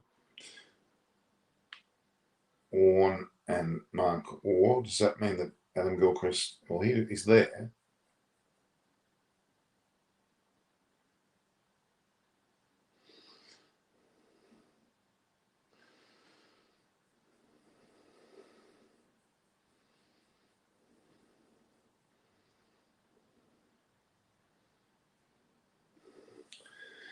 Yeah, 2 for 11. It's going to be a very, very dour period. If they can, the key to England now is to not lose any more wickets before lunch and try to ink out a 50 or 60 run score, and then they can say that they've brought the game a bit more into play. I agree with you. Smith didn't deserve vice captaincy. It should have been Marnus, or it should have been, well, I was going to say it was been Quads, but he's not going to say. Ooh.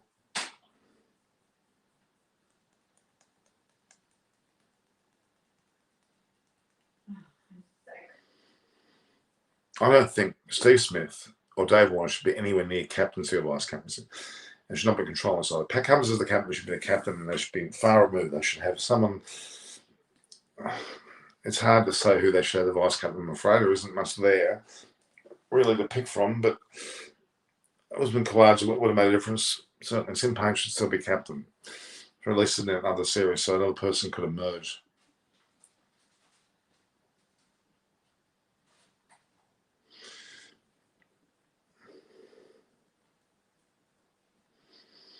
A lot of dot balls going on, mate.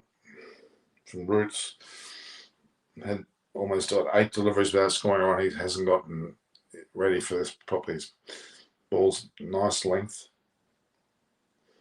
He certainly came back and beat him.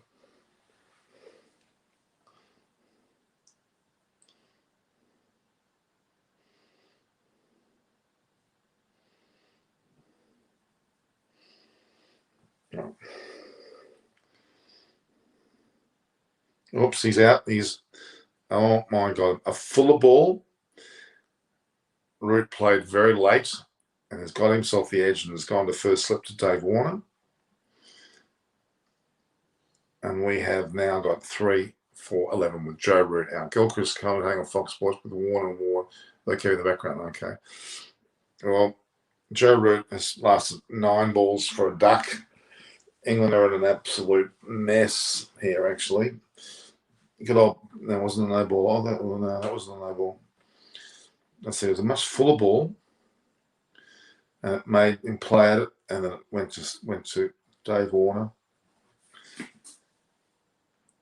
Ben Stokes is out there in the 5th over, 3 for 11. Oh, this is ugly. This is ugly. I thought it was an advantage for England to be.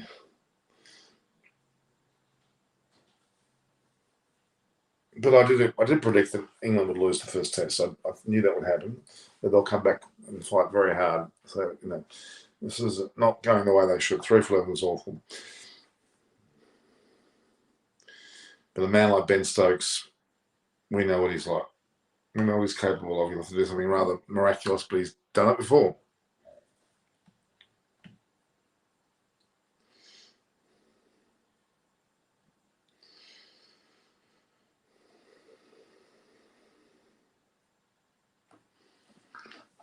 England 3 for 11 after 5.5 overs. Stokes is in there with Hamid, who's been there from the beginning. Hazelwood's taken 2 for 1 off 2.5 overs. What an incredible start he did. Stark's first ball set the tone. Who got Root? Hazelwood. Caught by Warner at first slip of a much fuller ball. Things are not good, guys. England are 3 for 11. Stark took the first wicket. He took Rory Burns bowled on his leg stump. Then Milan fended at a ball outside off stump off Hazelwood, and Roots played forward to a ball that he didn't need to play, really. It was Fuller, attempted him, and he got a nick to Warner at first slip.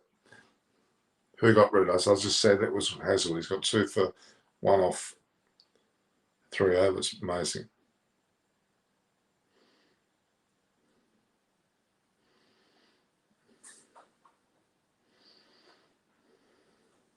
A much fuller ball that took the wicket. Much, much fuller ball.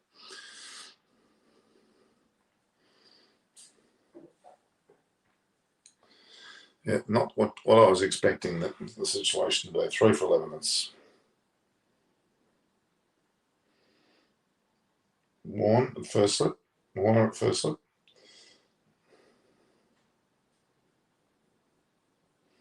He's there because Steve Smith wants him there.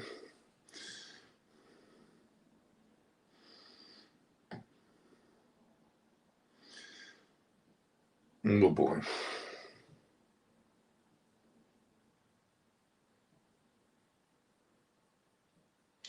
Not what I was hoping to see. For England's sake. The ball lifted sharply.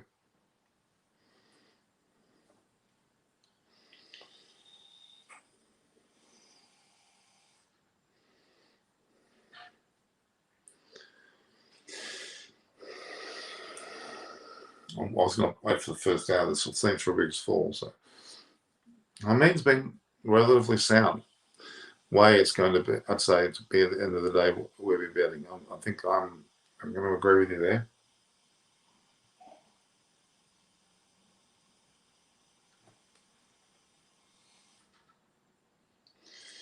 I'm going to agree with you there.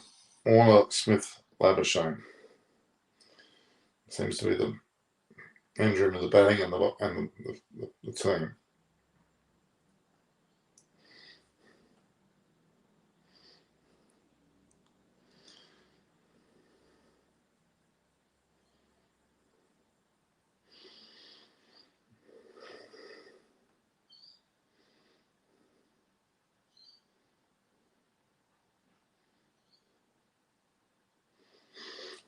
Remarkable.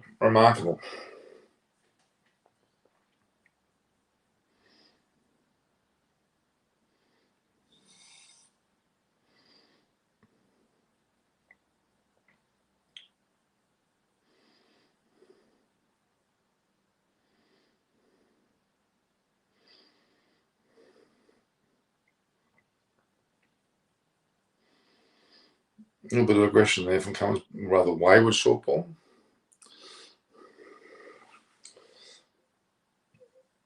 Not what I was expecting, guys. England having won the toss today, for those who are just joining, England won the toss and elected to bat, which would normally be a good decision, even the wickets moving around hooping. They get through this period, they would be on top of me to score a big score on day one, which is generally what Australia likes to do. I'm sure Australia would have batted first. So it didn't happen that way. And Stark's got a magnificent first ball to bowl Rory Burns around his legs. And Hazelwood's done the rest from there on. He started the ball, but very low length, and we've got Milan and Root to Nick to keeper in first slip. Hamid seems to be playing well away from the line.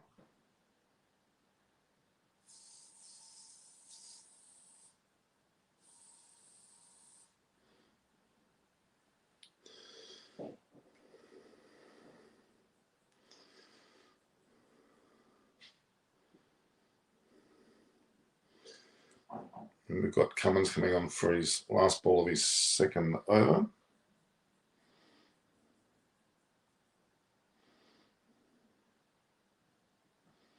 Hamid's played the ball very nicely through the covers. And we'll get probably 2 for that. Hamid looks relatively assured there, in all fairness.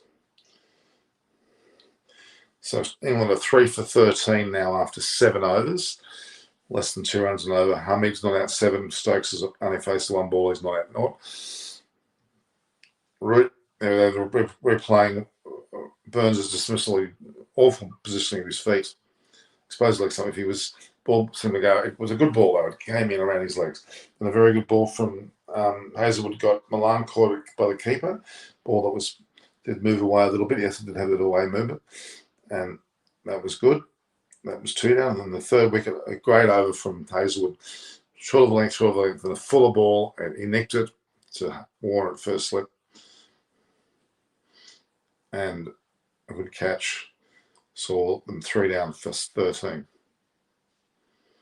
Ben Stokes looks like he wants to tee off there. Definitely Hazelwood's been somewhat of a destroyer here.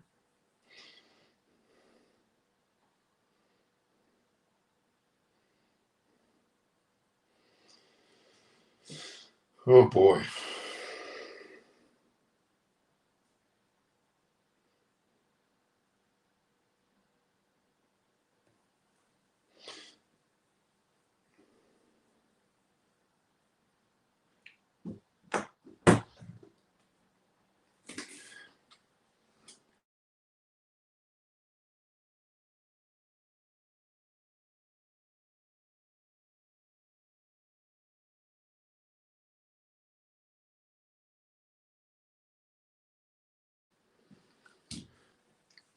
So we have a situation where 3 for 13, England into the 8th over now. Hazelwood's bowling sensationally well.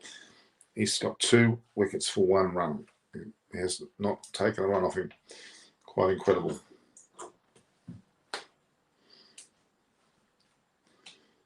Ben Stokes, who obviously is more aggressive. If they get him, then England are in deep trouble. So I think got Pope left, and then Butler's, somebody who you would certainly give a lot of credit to for his play. He can certainly, scrounge a few runs there, but then their batting really falls away. So you got fighters like Stokes and Butler. Hi, Thorin V. You're watching. This has been a disastrous start from England, losing 3 for 13 in the first 7 overs and then into the 8th now. With Ben Stokes there, significant mentally. They need him now. Joe Root, surprisingly, didn't play at all well. And I saw Steve Smith motioning the field there off Hazelwood's bowling. Where is I haven't really ascertained where Cummins is. Is he in the slips or is he at the fine leg? I hope he's not in the fine leg. Ben Stokes is walking ahead to the delivery.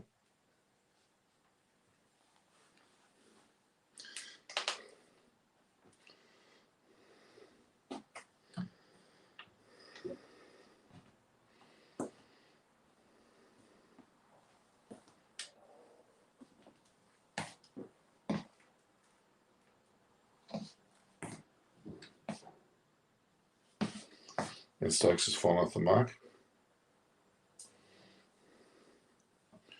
Falling over to do that though.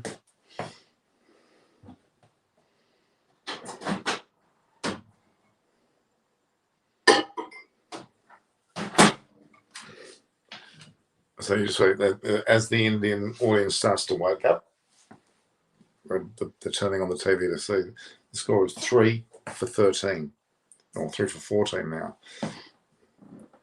Stokes having got off the mark and Hamid on 7. Root was out, having faced 8 balls, caught the first set by Warner. Rory Burns was bowled comprehensively by Stark, first ball for Golden Duck. Not a bad toss to lose. Looks like that's the case. And then, of course, Milan couldn't help himself play the ball that Hazelwood bowled, was to move away.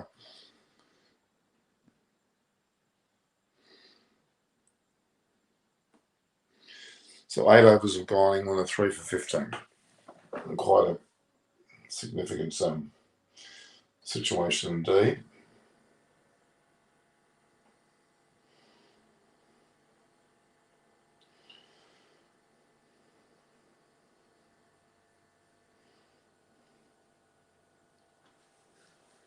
Amazing start from England. With Burns out for a duck first ball, Golden Duck to bowl by Stark. Hamid got out 7. Milan caught Carey, the keeper, bowled Hazelwood for 6 of Carey's first catch as keeper. Out for 6 off 9 balls. Root also faced 9 balls, but he was out for a duck. Caught Warner in the first set of Hazelwood. The ball was slightly fuller and therefore hard. He played at it and he got the edge. Set up, you would argue. There is a bit of a Barmy army there, but there'd be a local Barmy army. England would be ruined not having a better feel, a more aggressive chanting audience. Hamid's just clipped at the leg side, which was a dream delivery by Hazelwood. It was a lot fuller. That's true.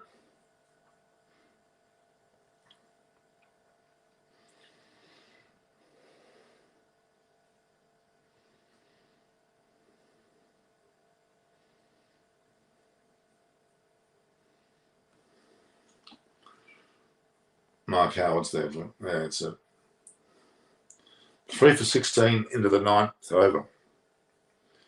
Haven't had the first hour's play yet. Hamid not out 8 off 24 deliveries, and Stokes faced roughly an over for 1 run.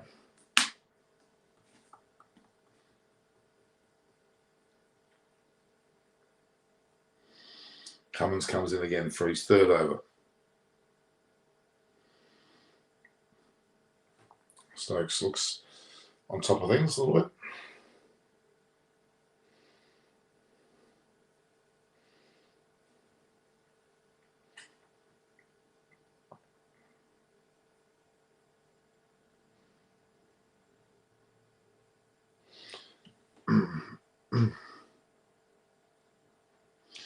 The way that England are going, they're going to need someone like a Stokes or a Butler to stand up, and Hamid and Pope to bat around them, and they'll get to a reasonable score. We'll just see whether there's good enough score.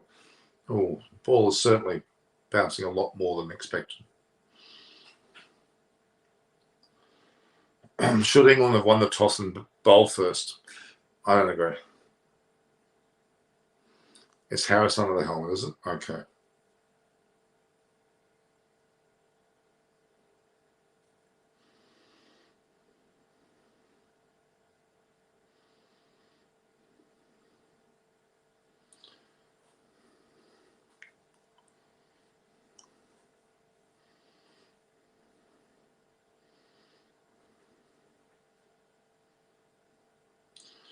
Stokes is gaining some confidence. If Sagar Saab thinks that Stokes will go early, we're gone early. We'll wait and see. Root was very disappointing. He looked out of sorts big time. He shouldn't have been batting there that early in the innings, to be honest with you. There is a bit of a balmy army, not a great one, but there's a bit of a balmy army going there. David Speak, where are you?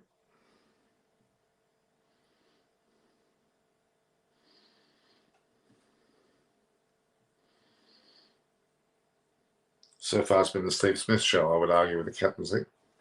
Although I think Cummins has bowled himself a bit earlier than he expected to.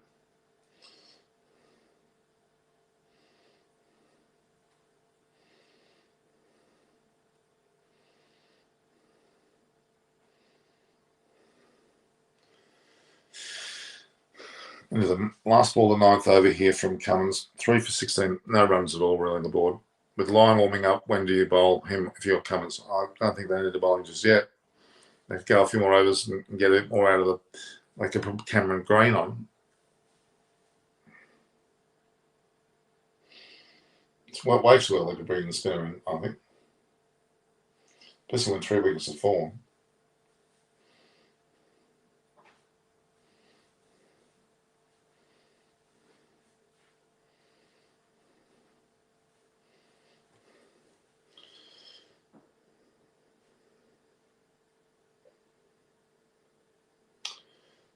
Stokes is as cool as a cucumber at this point.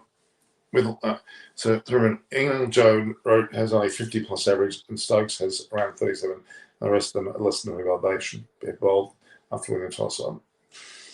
I disagree because it is Australia, and you traditionally do that. But England took a leaf out of Australia's book, which wasn't a bad reason to do it, to be honest.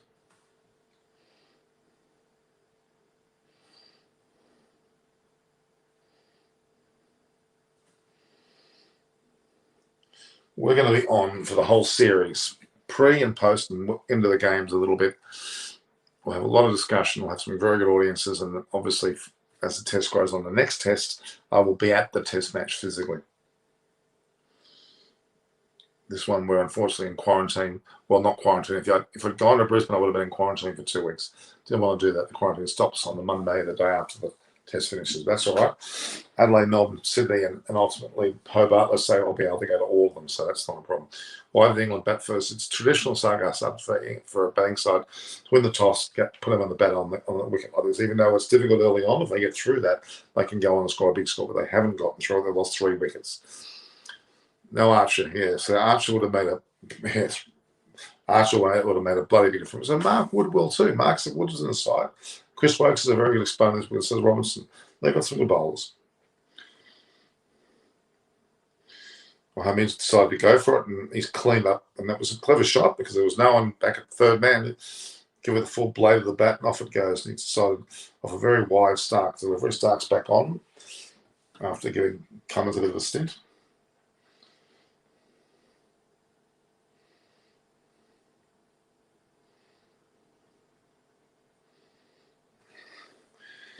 Cummins, despite having taken the first wicket beautifully, that first one was magnificent, he's been very wayward after it, and under Kishore Karalp.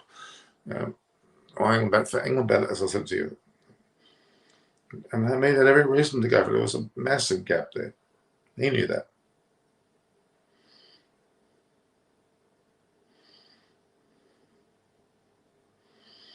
I like Carey. Seems to be pretty competent.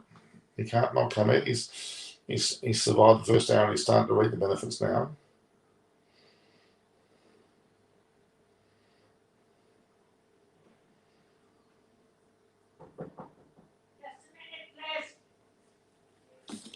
Wait me a second, guys. Back.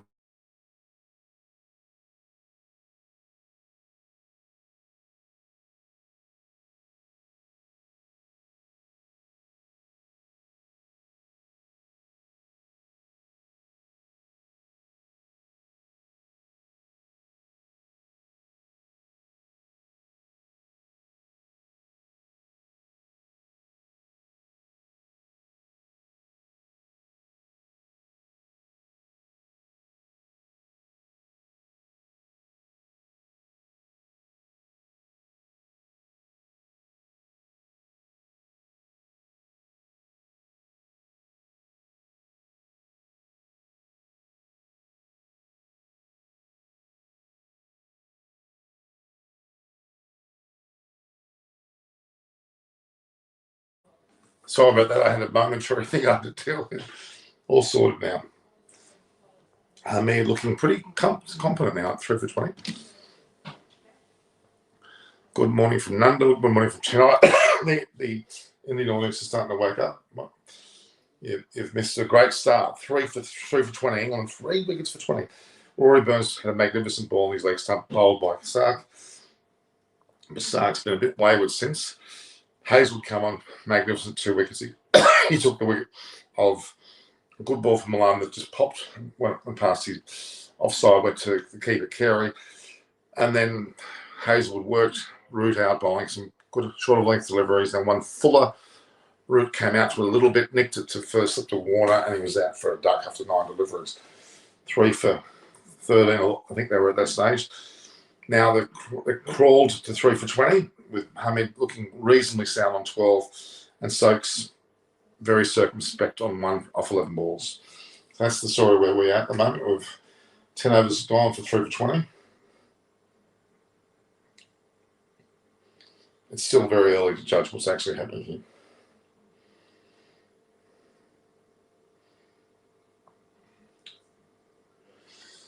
Okay, so we've gone the first hour here, guys.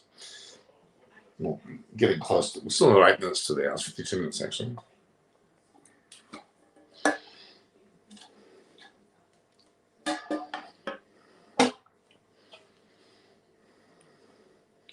Cummins has come back on, bowling himself very early, probably because the early wickets fell. Stokes did expose the leg stump a little bit, and Stark took advantage of that off Rory Burns. Cummins is into his 4th over. 4 overs out of the 11 bowl. He's starting to give himself a fair bit of responsibility, isn't he?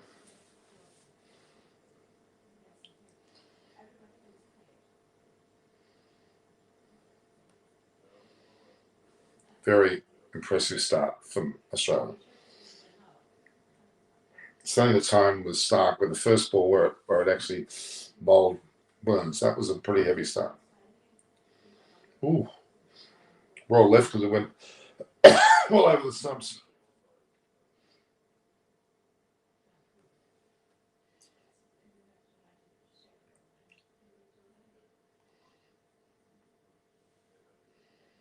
The ball was relatively full, but it went high enough over the stumps, which is a remarkable situation. It was relatively full. Still had enough on it to go over the stumps. Well left by Ben Stokes, to be honest with you. He has had experience here in Australia. He has a fair understanding of what to do. Oh, that was a good drive, but well fielded there by who was 62? Was it Travis Head? Yeah, that's what Travis Head.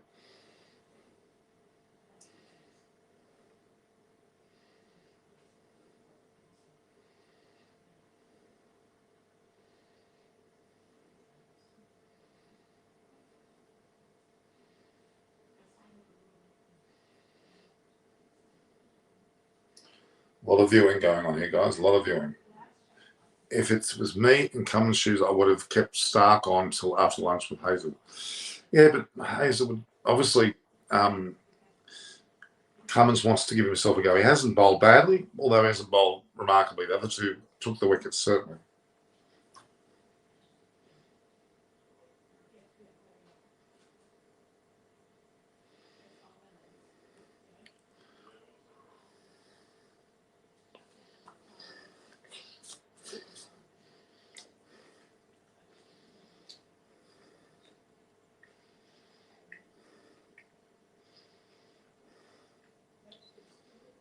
Cummins bowling at the 11th over. Been very steady, but hasn't taken a wicket.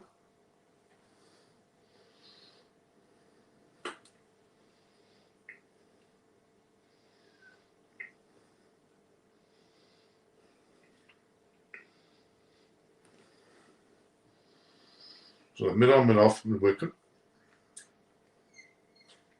Relatively defensive field, really, considering the way the wickets are gone.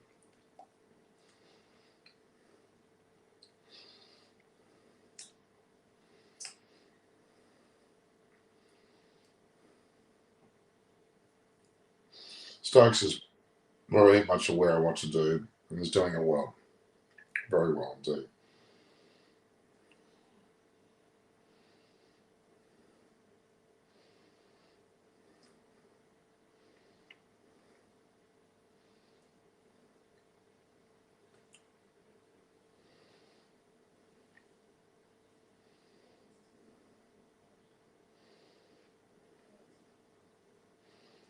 That's been very, very impressive. 3 for 20. But Hamid has lasted the first hour here. Cummins looks tired. He's probably bowled 4 overs for 3 runs, which is incredibly tight. I wouldn't overdo himself. Stark's back on for his 4th, having taken 1 for 14. Hamid got a ball on leg stump there and has just clipped the way and taken it off. So Hamid looks very, very solid. I'll give him that much. He's batted. If only Rory Burns had stuck with Hamid, they wouldn't have lost a wicket. That's where they've exposed the likes of Root and Milan early, which they shouldn't have to do. And he's brushed up from his hip. It's almost as if he knew what he was doing.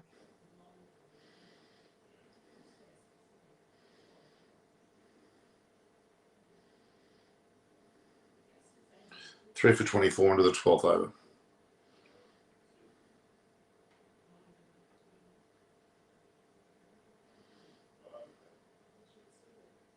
Oh, very late decision to let it go, but it was a good decision. Hamid's been very awkward, but he's survived. Very awkward, but he's survived. Okay. Rory Burns, first ball. Oh, beginner's luck. No, it was actually a poor positioning of his feet. He was bowled around his legs. It shouldn't have been. Thought we would get 100 today. Well, Root lasted 9 deliveries and got out for a duck. Hazelwood on his off stump. Short of leg, then a fuller ball, Nick.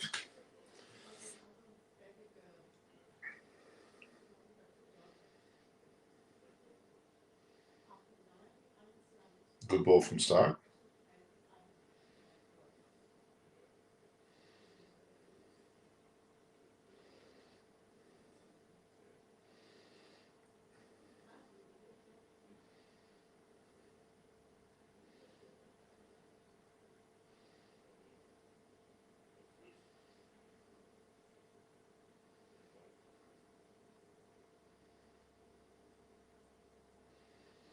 Well, there we have it, 1,000. It's 1,000 in the hour. We've had 1,000 people watching the last hour. Pretty impressive, guys.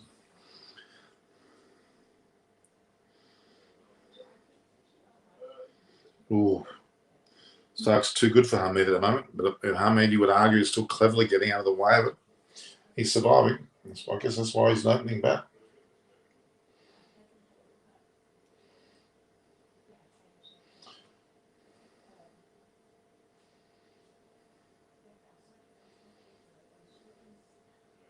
So England again, for those that are viewing for the first time today, the time now being 6:30 a.m. in the morning. England are 3 for 24, with Stokes 1 run off 17 balls, very unusual. Hamid 12 of 34.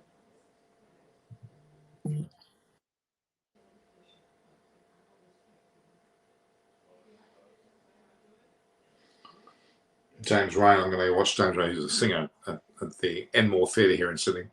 A week's time has been invited. So 3 for 24. Stokes, 1 run off 17 balls. Hamid 12 of 35. We lost. Rory Burns, first ball off Stokes, bowled on his leg stump. Milan looked quite competent. They got a good ball from Hazelwood and just touched it through to the keeper, Carey. And it was well worked out by Hazelwood. And in turn, he got no runs off 9 balls. Quite a distinctive situation. So the first hour's play looks like it's up. Are they going to go for a drinks break now? Yeah, the drinks break is now called. England are 3 for 24 after that first hour.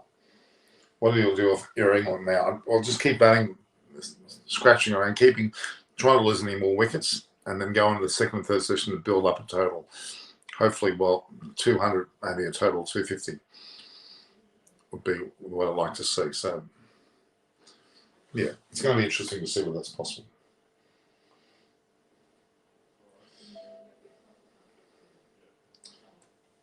I might go back for a minute. Let's have a look here. So that's the score, 3-24.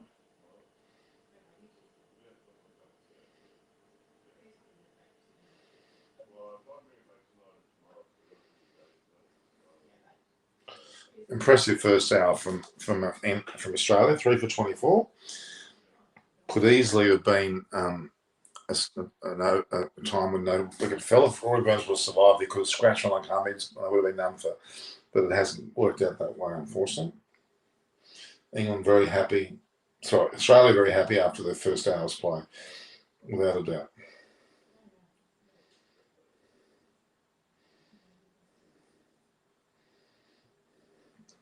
Alex Carey taking his first catch. Mitchell Stark taking the first wicket on the first ball. All pretty impressive. Yeah, the Maladas missile, maybe you can let that go. C versus Virat could be Joe Root. Okay. Ahmed looks a lot more comfortable now.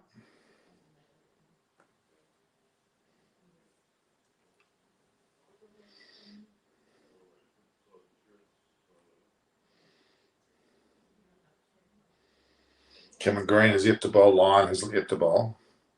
They've only used a combination of Stark, Hazelwood and Cummins in the first hour.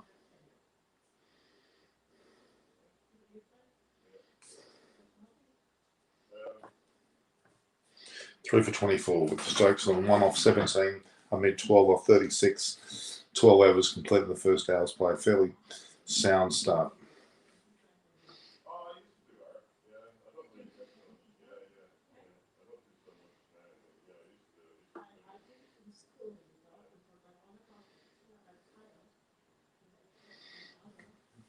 With Ben Stokes there, I feel a little bit comfortable. And Hamid opened the batting, he's still there. So you've got to take your hat up to him. Joe Root came in too early, let's say, and looked very unlike Joe Root.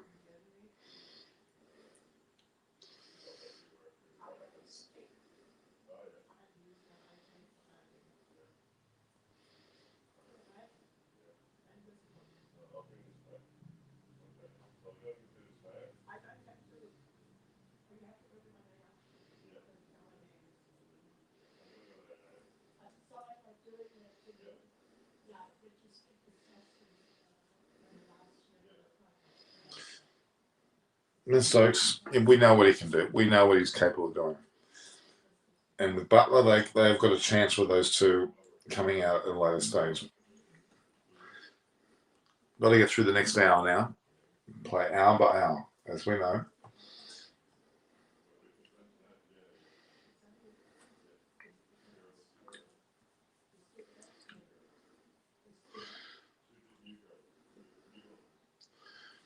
So it's Cummins coming in for his 5th over. He's certainly bowling himself out, isn't he? Hopefully he doesn't overbowl himself as captain. Doesn't need to. He probably wants to get a wicket as captain. Wants to put the juggler in. Well, that's not a bad idea. Crowd's not there. It's only about half capacity at this point.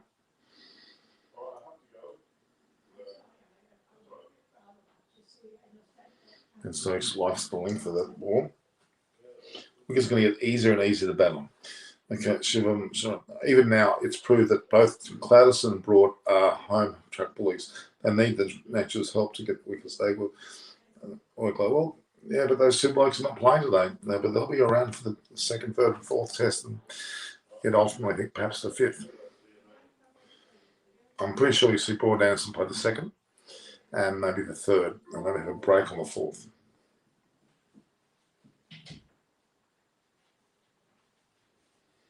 Ben Stokes is starting to free his arms. He's batted for that first hour. Now he's decided he's going to be a bit freer.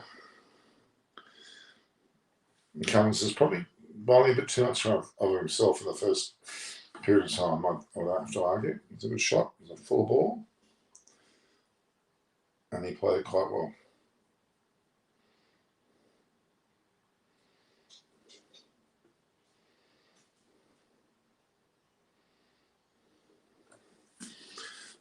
Yeah, Ben Stokes, what a player.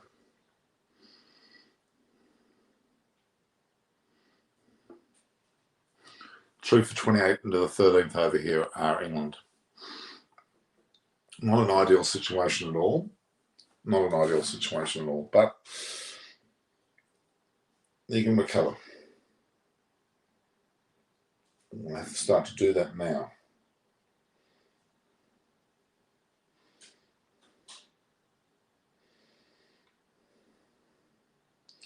We'll have more of these ball-by-ball discussions. I think it's went very well, actually. I'm pretty happy with the way it's went. It was a short ball, Cummins. He's fifth over here. Probably allowing a little bit too much as a captain, I would argue. Will England be all out today? Well, you'd think they are going to have to struggle surviving today, but if these two can stay until lunch, yeah, that could be a change. Stokes is kind of struggling out there. He is, but he's measured. Both these guys are measured. They had 3 wickets fall around them. They're measured in what they're doing. The crowd's there, but not. It's probably about 65% now, I'd say. Oh my God. I spoke too early, didn't we? Pat Cummins has taken himself his first wicket as captain. They're now 4 for 29.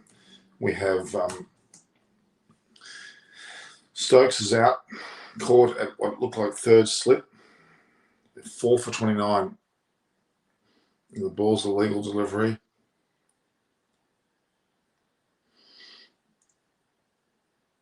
Good delivery.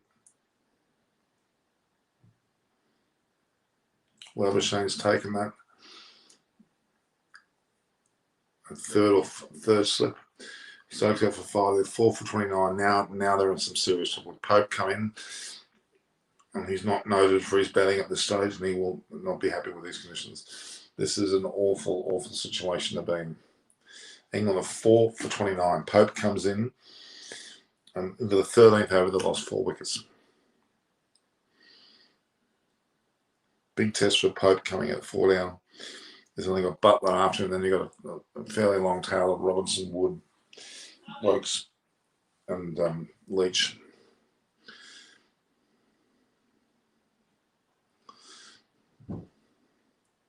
All right, guys.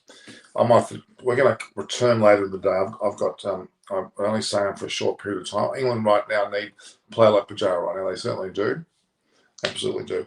I hope you've enjoyed this first hour or so of play. I'll be coming back later at the close of play, and tomorrow I'll probably stay longer for the session. But it's been a fantastic first hour and a bit in play. Very thankful for you guys to be a part of this. I hope you enjoyed it. I know he was struggling. So 4 for 29.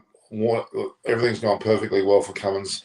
England, again, chose to bat. Won the toss and chose to bat. Pope's come in to join Hamid. Hamid is still there into the 13th over. Give Cummins the end of this over to see how he fares.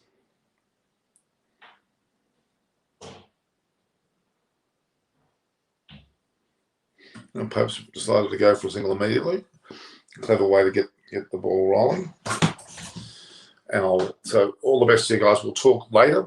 I'll I'll come back later on this afternoon for the post from the early part of the last session through the post review of the day.